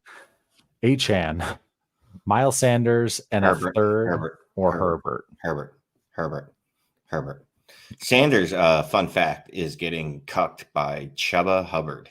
He's getting cucked by someone by the name of Chuba or Chuba, whichever sounds tougher. I don't care how you want to pronounce it. Chuba. So anywho, I'm gonna go ahead and make this move for Herbert. And then he says a nice thing here: in contention in 7 out of 10 leagues, thanks to you guys. Best Dynasty content on YouTube. Thank you, man. Thank you. Yeah, so it was there we go. Chubb Knuckles. Scott just put one up there. I'm sure that's a Scott move. Just cycles in. Yeah, I just threw this one up there real quick just to say yes. Yeah. Anytime you can do this in a rebuilding deal where you send off 2 pieces that you'd never be able to get a first for, Traded a first. Bijan and Spears for a 24 first. Yeah. This is one of those where long term, the rest of the year can help get a couple points off your team too. And you get the first. That's a perfectly executed deal. Anyone in a rebuild or trying to punt, this is the type of deal you should be looking for. Don't get greedy. Okay, let's see here. Let's go to Dynasty Dumpster Fire. Thank you for the super. 12-team, Superflex, PPR, start 10, 1.75 for tight ends, 1 and 5 and tanking. Quarterbacks are Herbert, Anthony Richardson, Kyler. Running backs, Kendre Miller, Spears, Cans. Wide receiver, Olave, Ayuk, London, Watson, Burks. Tight end, Andrews. In terms of picks, 24 first times 2. So mine is likely the 101. 224 seconds, and then has his 25 first. What do I do with this team? Move Andrews, sit and draft players / move the picks later. Kind of stuck. Okay. 12-team Superflex, start 10. This is exactly the stock settings we always use. Shane, I like the build of this team. It's exactly how I would do it if I'm really kind of just punting for next year. Like my QBs are set. I'm set at tight end. Not holding much value at running back. I mean, liquidate what you can, really. Wide receivers, Olave's had 2 bad games in a row. I'll just keep mentioning it because Alyssa apparently doesn't think I realized that. London is what he is. I'll tell you what, if I could move London at some point, if he has a spike week or 2, he's gone. Obviously, I would try to move Burks. If Christian Watson has a spike week, I'd look to move him. But yeah, no, I'm good with the QB room. Herb, AR, Kyler. Look, Kyler and Richardson are both going to be back before the end of the year, and they'll be playing, and their value will increase, and then you can make a decision what you want to do at that point. No, I like this build. And I'm not construction. There's no reason to move Andrews. I mean, unless you get a haul. Why are you doing that? You know what I mean? No. Yeah, he's not going anywhere. In terms of his value. Okay, let's see here. So we have. Am I gonna be able to read this one? Joe, this is Mo from Discord. Who could I look to move Jaleel / demo for? Use my first plus love to get Stroud preseason. So not looking for strictly picks, but pieces that won't die before next season. I mean, the reality is these guys are spot start short-term players that, maybe you get a multiple week usage out of them. So I'm actually interested in buying them on teams where I literally am desperate enough to play them. But let's be real on what they are. They're both UDFA running backs that the time you either take, what did I just take in one of our leagues? 26th third for DeMercado. Did you really? Okay. I didn't see that one. I'm not competing. So, you know what I mean? Like you just take what you can. You take anything that's not going to expire on your roster, even if that's a 26th third. Okay. And that's where I don't get greedy. I mean, and Shane doesn't either. Shane will trade these types of running backs for thirds. Doesn't matter if it's 3 years out. It's like you just picked them up off waivers 3 weeks ago, So take the pick. Dude, I just traded Raheem Mostert literally while we were doing this show for a 2nd round pick in a league where I'm the 6th seed because I'm just going to plug in another running back. Like I look at my bench and I'm going, I've got 4 other running backs. Now, obviously they're not going to probably produce like Raheem Mostert. But Raheem Mostert's also one Jeff Wilson away from being a Jeff Wilson. So whatever. But that's the process, right? You probably looked on your bench. You're like, oh, cool. I got DeMercado. I can start him. Okay, I'll just trade Raheem Mostert now. Exactly. Oh, I got Jaleel McLaughlin. I'm not even going to learn his name. I'm just going to trade him. You know what I mean? McLaughlin. Giuseppe DeMercado. Fine. I'm not learning his name either. Not learning any of these dudes. You called him Giuseppe. Giuseppe. Get him off my roster. Oh man, that's one of the best comments ever. It's not even close. It's Emery. Giuseppe. Okay, whatever. Miles Canders. That is the funniest thing I've seen. From Jackie Moon, Miles Canders. Good stuff there. Okay. Let's go to Logan Femrite. Thank you for the super chat. Shane, 10-team, 1 QB, start 8. Hurts, Bijan, Breece, Gibbs, Achan, Aaron Jones, Algier, Chase, AJ Brown, Garrett Wilson, Olave, JSN, Addison, Pitts, Kittle, no first. Yeah, not surprised. Moves to make, if any. Which non-top 15 skill player does he not have? So I guess you don't have, what wide receiver don't you have? Jefferson, Lamb. Jefferson's injured. Just for giggles, I don't know, trade Breece This is Hall where you move Addison, right? Like, this is where you take the advantage to start 8. Go get Justin Jefferson. I'm going to see if I could trade for Justin Jefferson. Here's Gibbs and Addison for Jefferson. Gibbs, JSN, and Addison for Justin Jefferson. Here, you have a lineup that you can start now, assuming Gibbs plays football again. Yeah. Start 8-10 team. Like, here, you can have that Gibbs. Pick any 2 players from this list of 6, and they're yours. Just give them a whole. Yeah, you want Gibbs, A-Chain, Addison, JSN. Shit, even Garrett Wilson I'd throw in there. Yeah, that's the format. Okay, let's go to Kyle Mell. I don't recognize this name. Thank you for the super chat. 10-team super flex, start 10, half PPR, Adam Thielen, and an early to mid 24-second for Ramondre. Rebuilding with dog water roster and no running backs. Good deal here. Dog water. Man, I'd take Adam Thielen in the early second and just and move Adam Thielen for whatever I can get Adam Thielen or get for Adam Thielen. Yeah, I don't see a reason not to make this deal. If you don't make this deal, you're literally just holding on to what Ramondre Stevenson's what's the word I'm looking for? Value was before this season. He hasn't done anything in season to show that value is warranted. So, and if you're rebuilding, don't go for Ramondre in the first place. And then I've seen Adam Thielen getting moved for seconds, so you could turn him into another second somewhere. I mean, the guy's, I don't know how, a top 12 wide receiver right now. Yeah, Scott just did that. It was what'd you get? Adam Thielen and KJ Osborne for a 24-second. Is that OG league? It's mine. And it was your second, which I think you're a pretty good team. I looked, you were at the top, right? Yeah. I think you were the second place. And it's a 14-teamer. So I'm like, that's a early third in a start 11, 14 team. I'll take Adam Thielen and KJ Osborne. If they give me 2 weeks, that's like buying a 2-spot start running backs, So yeah, that's the only way I'll buy them though. That was a cheap buy. That was cheap. Okay. Gator J. Hey guys, just wanted to check in with you 3. What's up, man? Hope you're doing well, buddy. Haven't talked to you in a minute. Give me a text sometime, bro. Scott, what did you just find? You were like, ooh. I just made a big deal. Oh, nice. I traded Justin Jefferson, what looks to be right now the 104 next year, 103, 104, and a late first. So right now the 112. So let's call it the 103.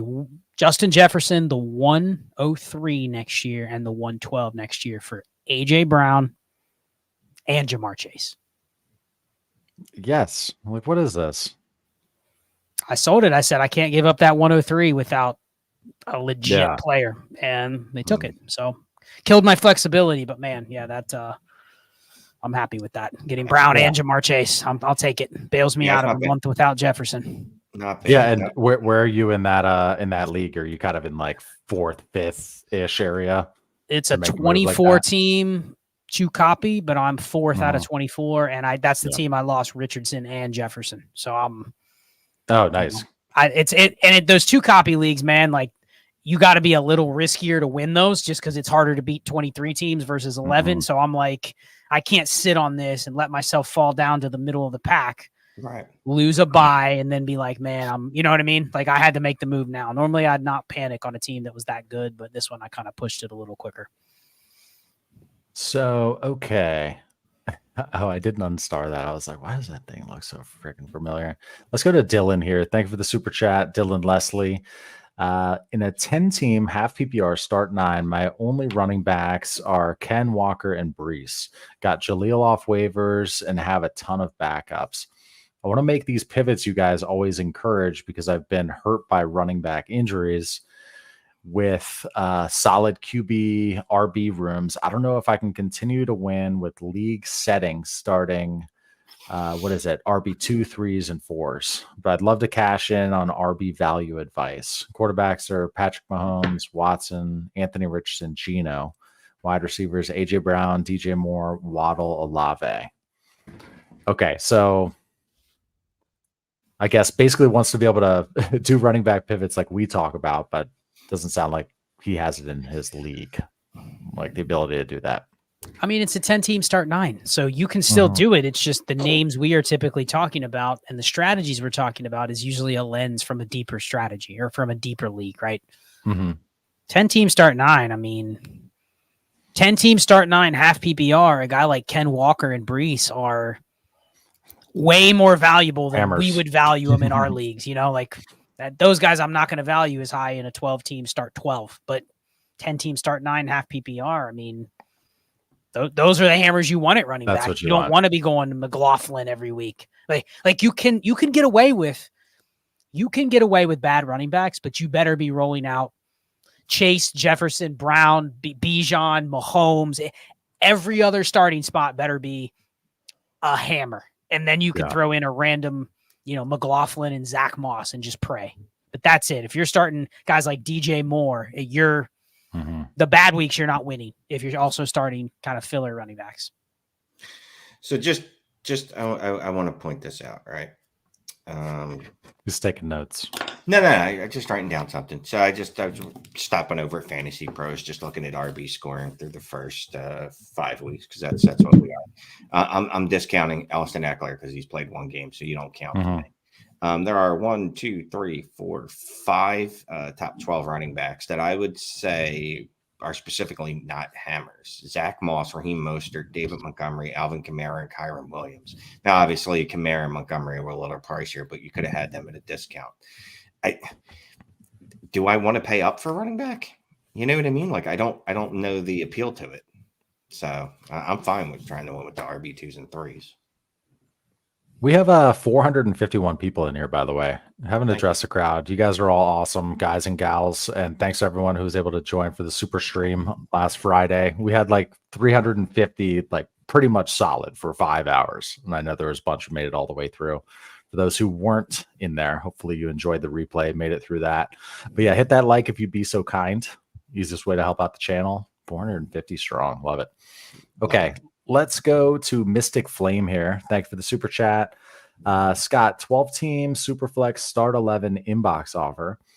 Kyler for Gibbs. Says, QBs are Hurts, Lawrence, Bryce, Kyler. Running backs, Charbonnet, Kendra Miller, Algier. Wide receivers, Devontae Smith, JSN, Addison, Diojon. Downs, some other pieces in there. Dynasty Daddy has me as second in rank with 324 first, 3 and 2. Yeah, I'm not moving Kyler for Jahmyr Gibbs, especially when I have 3 firsts. Like, I'm not pressured to buy Jahmyr Gibbs right now. I mean, if you're going to move Kyler, you're super flex. Yeah, you're moving Kyler. You're starting at Breece Hall and Bijan, and if that's like that'd be the only running backs I'd consider buying. And if you're not doing it, then I'm just holding on to Kyler. I'll just keep those QBs, and if I need to make a more emergent move, then do it. But nope. I'm sorry, Jackie Moon's on fire tonight. Hear me out. We've all heard of studs and duds, but in here we call them hammers and cans. That's a t-shirt play. That's a t-shirt awesome. Right there. That is fantastic. Yeah, Jackie Moon is kind of smashing. Was it Miles Canders? Just so Jackie knows, I'm copywriting all of these as they come up. Oh yeah, so thank you, sir. Yeah. Our loyal will be in touch. Shane. I'm well versed in bird law, so we'll be fine. Okay, let's go to here's another Kyler one. 1 QB, half PPR. Get Murray and DK for a 26 first, 25 second, and Gabe Davis. My goodness, yes. I mean, I guess it comes down to how bad you need the QB. If you are kind of struggling at QB and you want to take a shot on Kyler being a quote unquote like positional difference maker later, then what would you pay for him? A 26 first, I think, is fair. Mm-hmm. So then it's Gabe Davis in a second for DK Metcalf. I'm okay with that if you prefer him in a shallow league. Yeah, because Kyler's kind of a good 1 QB quarterback, right? Historically, like that's the kind you want. Yes. Now, does your answer Shane? Shane, if you have Jalen Hurts on the team already, do you care about Kyler Murray in that deal, or do you one QB? Yeah, I'm not going to waste the asset on. Then I'll take the picks then, and I'll be fine with the picks. Yeah, I've got the alpha in the 1 QB league. There Hurts. Yeah. Okay, let me pull up Anthony's here. I just unstarred that. Whoops. Mind going in and grabbing the 1 of 2 from Anthony's at 9:16 p.m. How the hell did I do that? I just had like a caffeine withdrawal, like hand movement with this mouse here. Uncle Rico, thank you for the super chat. 1 of 1, huge dynasty trade, 12-team super flex, start 12, nice. Tight end premium. Traded away Laporta, Musgrave, 224 firsts, both late, 224 seconds, 325 firsts. Got back Garrett Wilson, T, Hawk, Komet, B-Rob, James Cook, Jimmy G. Look at this trade. Start 12. Traded away Laporta, Musgrave, 224 firsts. Got back Garrett, T. Higgins, Hawk, Komet, B-Rob. I don't even know. There's too much going on here. There's a lot of stuff. So Hawkinson and Laporta, can we say they cancel each other out? I would say Hawkinson. Yeah, sure. Okay. So Close those enough. cancel each other out. So it's Musgrave and 2 firsts for Garrett Wilson, T. Higgins, Brian Robinson, James Cook, Jimmy G, Cole Komet. And the 2 seconds are in there too. Okay, wait a second. He also gave up 325 first.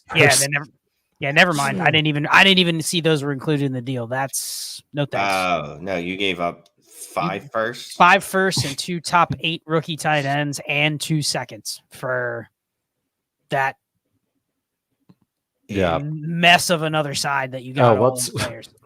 There's a second part here. Let's see what this says. I turned my rebuild into a playoff team, not top 3, but did I rush it? Should I have taken my time and slowly move my draft capital? Okay, there you go. I mean, bro, you just admitted it's not top 3 and you gave up 5 future firsts. I don't like it. Yeah, look, I'd like to be a little more make more strategic strikes than this. This feels like a lot of you just threw a lot of stuff together, just trying to get stuff back. And it's hard to value things like that when you do a giant trade like this. And a lot of times we joke around and we're like, I'm not reading all this. But it's partly because when you make deals like this, it's really hard to even discern what the value gained was. Like, it's hard to understand what your process was, or what your desired outcome was. I would have been okay buying T. Higgins, Garrett Wilson, and TJ Hawkinson. But I had to give up liquidity for Cole Komet, Brian Robinson, James Cook, and Jimmy G. I almost would have been better off just filling those 4 places in with just starting whatever cans I have, you know what I mean? And saving 2 of the firsts, 2 of the seconds, keeping Laporta, keeping Musgrave. I just think you went too quickly. Here's the problem. Could this team get in the playoffs? Yes. Can you sell any of those James Cooks, Brian Robinsons, Jimmy Garoppolo? You're stuck with those guys, and they're just going to end up expiring. So, yeah, I like having the picks instead. Yeah, Easy. that's a good real quick though. That's a good point. To get him back to equilibrium here. I guess you don't want to do it immediately, but then he's going to be looking to try to move the Brian Robinsons, Komets, all those pieces, those ancillary pieces to try to get liquidity back. I mean, he could probably go back to the manager that he made this trade with and said, "Hey, can we trade back and I'll take 1 less first?" And the guy would still go, "Nah, I'm good." Yeah. Okay. So Robert has super chat for us, said, messed up my question earlier, reposted it above, and Shane did get both parts, and you grabbed the other part of that one. Shane, you're the man. Grabbed everything. I'm good at grabbing things. You're so underrated on these streams. And trading Raheem Mostert at the same time for a second. Ask me freaking anything, Shane. All right. Robert, thank you for the super. Messed up on my question from before about acquiring running backs. It's a start 8, not 10. Does that change your mindset? Team is Mahomes, Burrow, Barkley, Connor, Sanders, Chase, JJ, Keenan, Evans, Nico, Darren Waller, Goddard. No first or second. 12-team Superflex start 8. Well, first of all, anytime you move from a start 8 to start 10, I'd say it significantly impacts everything. Secondly, I don't remember what the original question was. There's not a chance I remember that, Rob. I'm sorry. What was the original question? You? Anyone? Anyone have an idea? Well, I'm just guessing from the way that he asked this question is going from a start 8 from a start 10. Does it change your mindset on, are you trying to pivot off of these guys to get upgrades? Like, because in a start 8, with this roster right here, I mean, he's got Mahomes, he's got Burrow, he's got Chase, he's got, I mean, I guess you got some elite producers in there like Keenan Allen and right now, Evans and maybe Nico Collins. But like, is this team as good as in a start 10? I'd feel better about this team because I have more depth. You know what I mean? In a start 8, probably the other teams that are good in this league are matching me at damn near every spot or close to it. And I have some pieces here. I mean, what do you do in a start 8 with Miles Sanders? He's worthless. James Conner, when he's injured, worthless. Barkley, not high on him rest of the year. I mean, feels like a lot bigger names here, but I don't know how much bite this team actually has. So, okay, let's move off of that one. Thank you, Robert. I think I teased Anthony's earlier. Thank you for finding the other part. Thank you for the super chat, Anthony. 10-team PPR, 1 QB, Lamar, T-Law, Bryce, Bijan, Ken Walker, Khalil Herbert, Jaleel, Javante, Najee, Warren, Rivers, K. Mitchell, Bigsby, Devontae Smith, Pittman, DJ Moore, Mike Williams, Michael Thomas, Godwin, Myers, Addison, Pitts. Lost 3 in a row. Last team in right now. How do I improve? Have my picks. Okay, so going back to the first part here. QB looking good. Well, it's a 1 QB, so too heavy on QB there, right? Having Lamar and T-Law and Bryce. Scott, you're on mute. I was going to say T-Law is almost like streaming level in a 1 QB. So give me Lamar. He's a top 5 QB, so I'm good there. Yeah, so Shane, any thoughts here? So you're getting rid of T-Law. You're trying to get rid of T-Law in this format, basically, right? He's looking for tips on this roster. Yeah, I mean, I'm trying to trade T-Law. I'm trying to trade Bryce because quarterbacks or running backs have burned me beyond belief. I'm trying to move Bijan, Jaleel. Khalil Herbert's on the IR, right? Or did he not go on yet?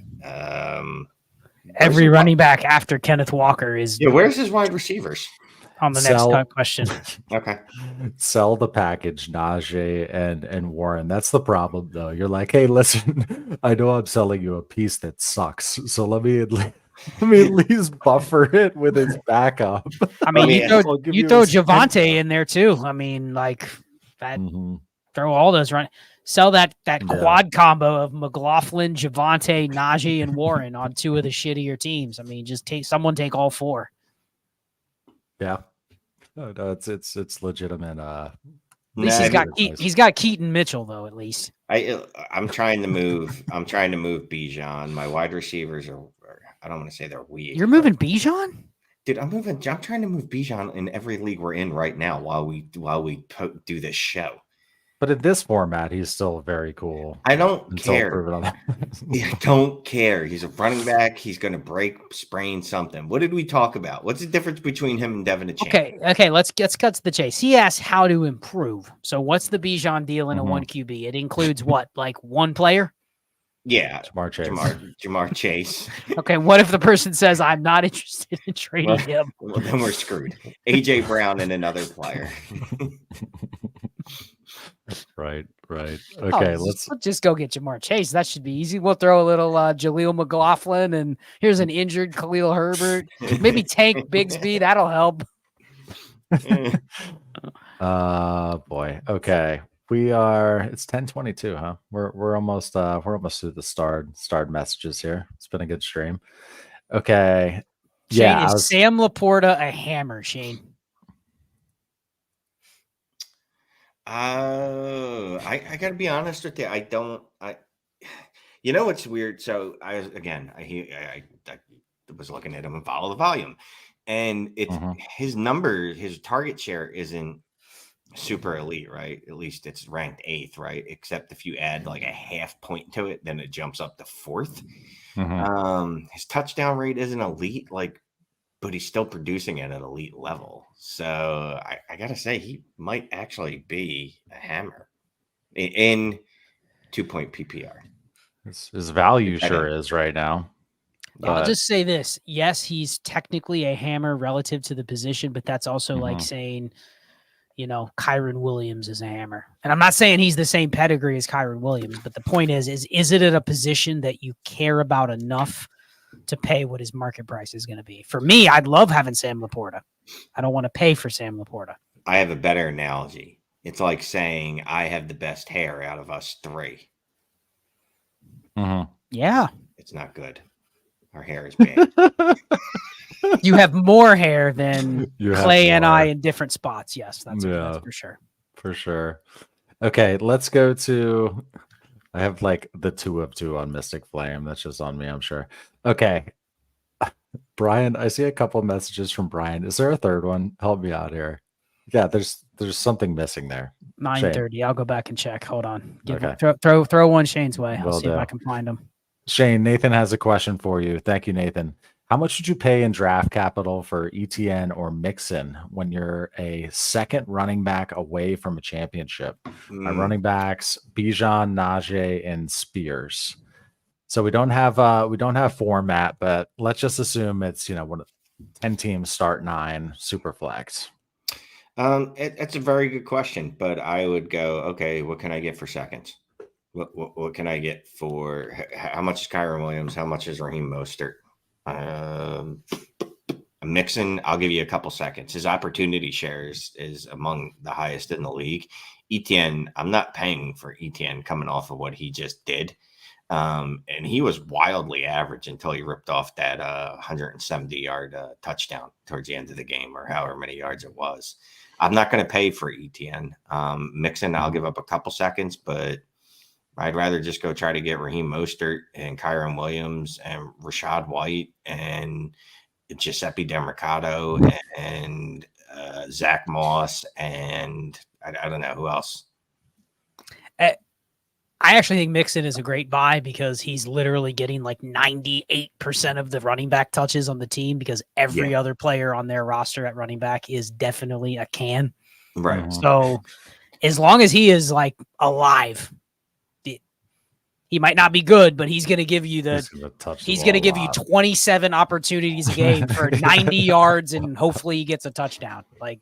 Yeah, he's top off the top of my head. He's definitely top 5 in opportunity share. Like it's his workload and he's going to pop. He just is. So if I can give up seconds for Mixon, I'll do that.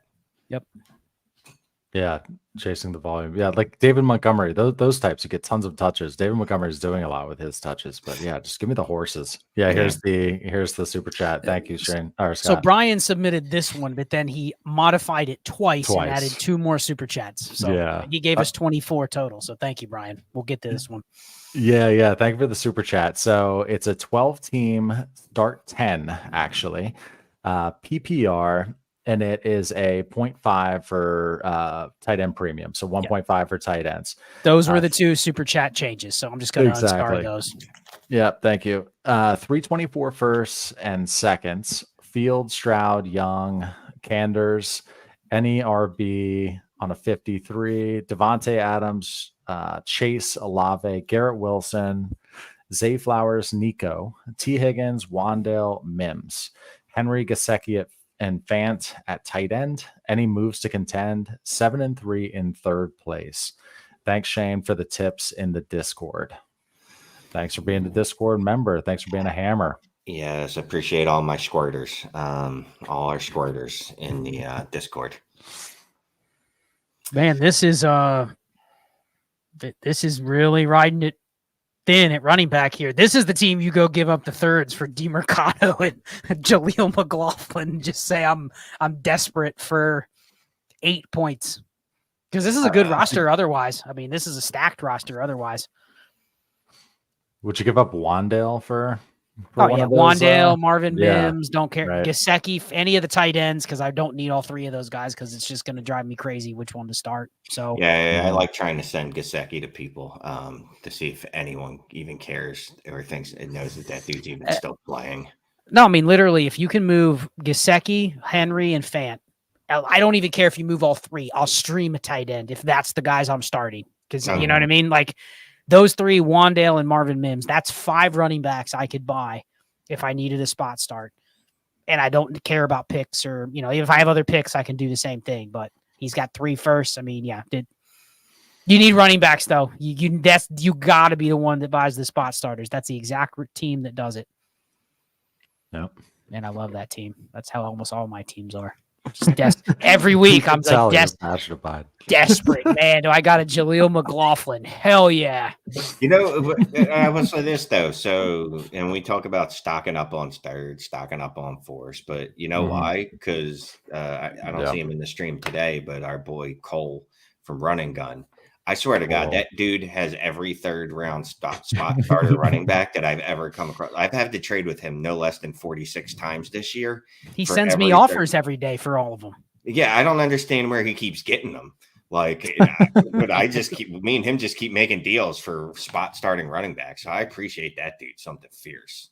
Yep, he grinds. That's how you grind. He's going to end up next year with all those 4ths and 5ths and 3rds and he also has a hell of a Devy roster when you look at that team too. But yeah.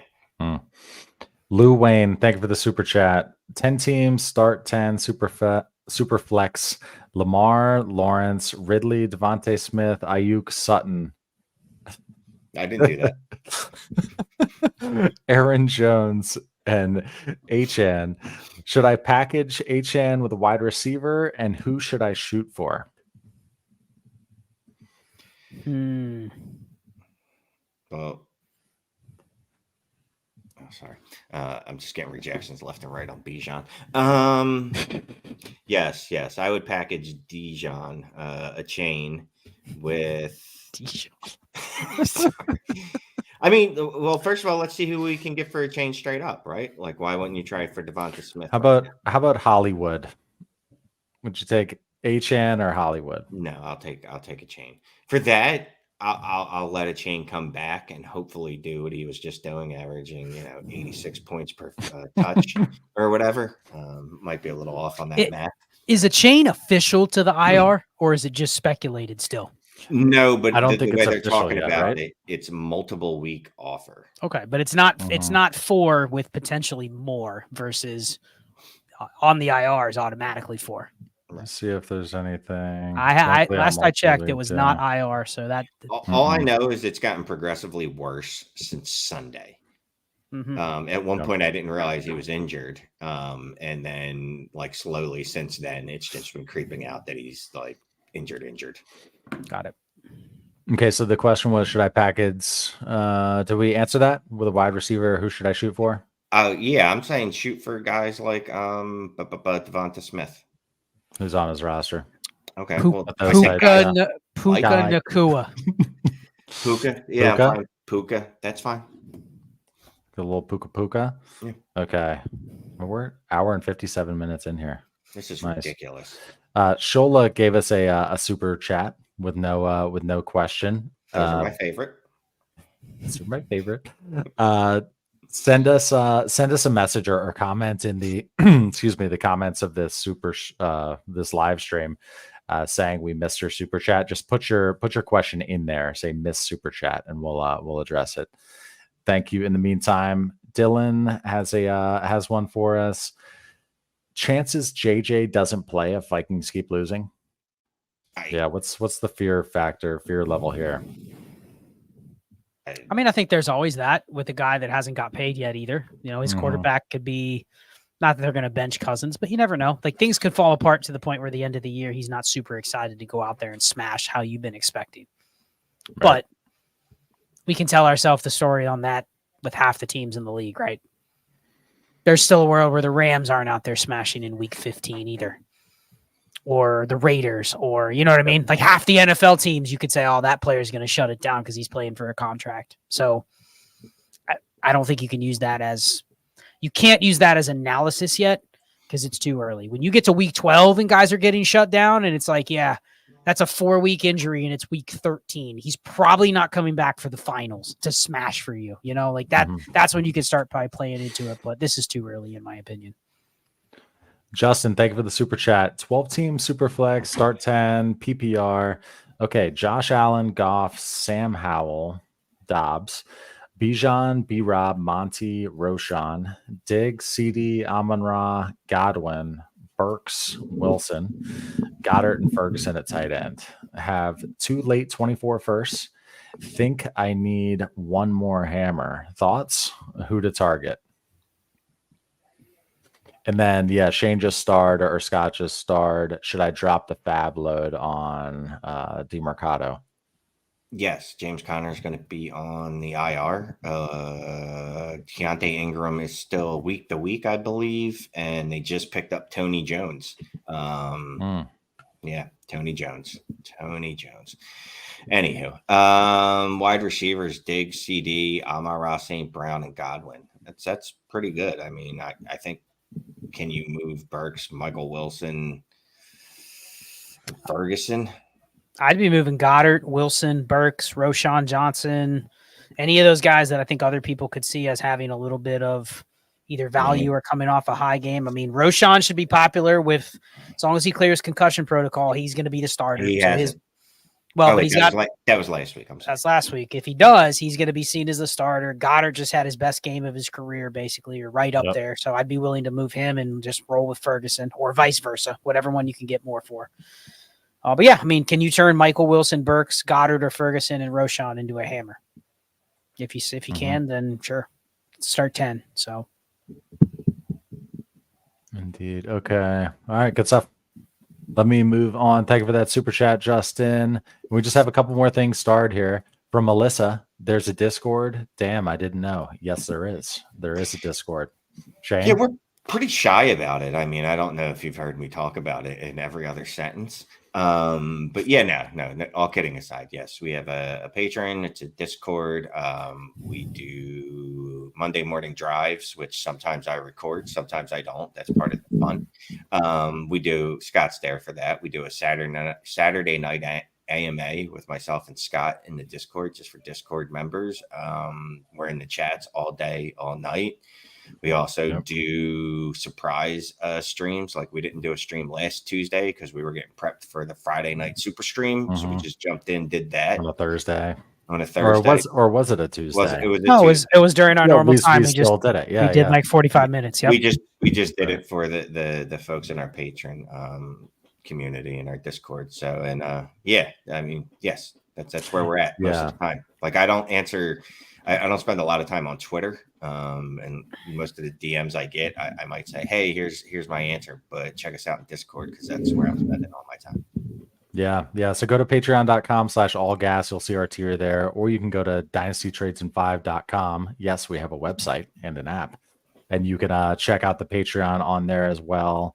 And let me also just plug roster reviews. So email roster review at dynastytradesand5.com. We have a few options. We have a peer-to-peer review where we'll put our name behind our peer reviewers. It's actually going very awesome. And then there's a live one with Shane and Scott, which is what we always lead with. That's our flagship review, if we will. And then a Heisman review, or we'll shower you with merch and all sorts of stuff. So if you want to be pampered on a live stream, live review, then that one's for you. But enough plugging. Let's hit one more question here. And from Luke Reagan, that was starred. Bryce and Addison for Jefferson in a super flex. Yeah, I just threw that one in there at the end because I think that might be one that someone that has Jefferson may be enticed by this just a little bit because they're getting a quarterback. But I'm curious on your guys' thoughts on this. Forget about, you don't know your roster construction. You don't know where Bryce fits in. Just based on the players and the market, for both of them, this is probably the highest Addison's going to get for a while over the next couple weeks. And then with what you've seen from Bryce Young, are you willing to give both of these pieces for the guy you already know that, is a 20-point per game receiver going forward? I mean, are you willing to do that, or are you holding back here? Are you gun shy? It's tough. I like Bryce Young. His value is so funky. Bryce Young's value is so all over the place. Start 10. Is that changing your tune at all? You taking the Jefferson side and just figuring out at QB? Start 12. Is it the package? Then we'll take Bryce. Start 12. You're making it a little easier for me. I'm taking the package. Start 10. I don't know. I legitimately don't know. Like if that was in front of me, I don't know. I'd like to think that I'd hold to my guns and just hold on to Jefferson, but that's easier said than done. Yeah, I mean, I wouldn't even answer because I think you could go multiple ways depending on. We have no context on format, roster, nothing like that. But that's how you buy the Jefferson quote unquote low. You're not getting him at a discount. You need to come to somebody with legitimate assets and understand that you may have to break up your roster construction a little bit to get it done. But but where do you want to go? So good question. That's it from us, guys. 2 hours and 5 minutes in, 414 eyeballs in here. Hit that like before you leave. Thanks so much for joining. Great crowd tonight, guys. Do you want to say bye to our supporters here? Yeah, this was a good stream following the Friday night stream where it was what chaos, but I was extremely exhausted after that stream. So getting to come back here and just do our normal Tuesday night. And hell, guys, we go for another 2 hours and 49 minutes and we are at another 5 hours. So this is over 2 hours went by like boom tonight. You guys just want to go another 3 hours? So let me go get a monster, turn those supers back on. Let's go. Shane, get those supers light up popping off. I appreciate everyone that's watching. Appreciate everyone that's asking questions. Appreciate everyone that's become a patron. Appreciate everyone that asks questions on the YouTubes. Even appreciate Alyssa constantly attacking Chris Olave. And I haven't talked to Shane about this, but I had a really good idea as the person that does or manages all the content for DD. I actually want to pitch an idea to Shane where instead of just recording our mannequin chills every week, we do maybe every other mannequin chill. We do it in the Discord. Mm-hmm. And we come up with a topic. We do it on the stages. We record it. We can still put it out on YouTube because we're going to record the video and we can still put it out on the podcast feed, but we also can do it live. So if anybody would be interested in something like that, maybe we can start doing more stuff now that we've figured out how to work the video and the record stages button. Took us only about, 6 weeks to figure it out, but I don't even remember what except for yesterday's Monday one. I saw Shane maybe tried to record it and then it just said recording failed. It was over. So I don't know what happened to it. So we're not quite there still. It did not record. We're good there. Okay. Yeah, whatever. We'll get it. All right, guys. All right. I'm gonna end this stream. We will see you soon. Thanks.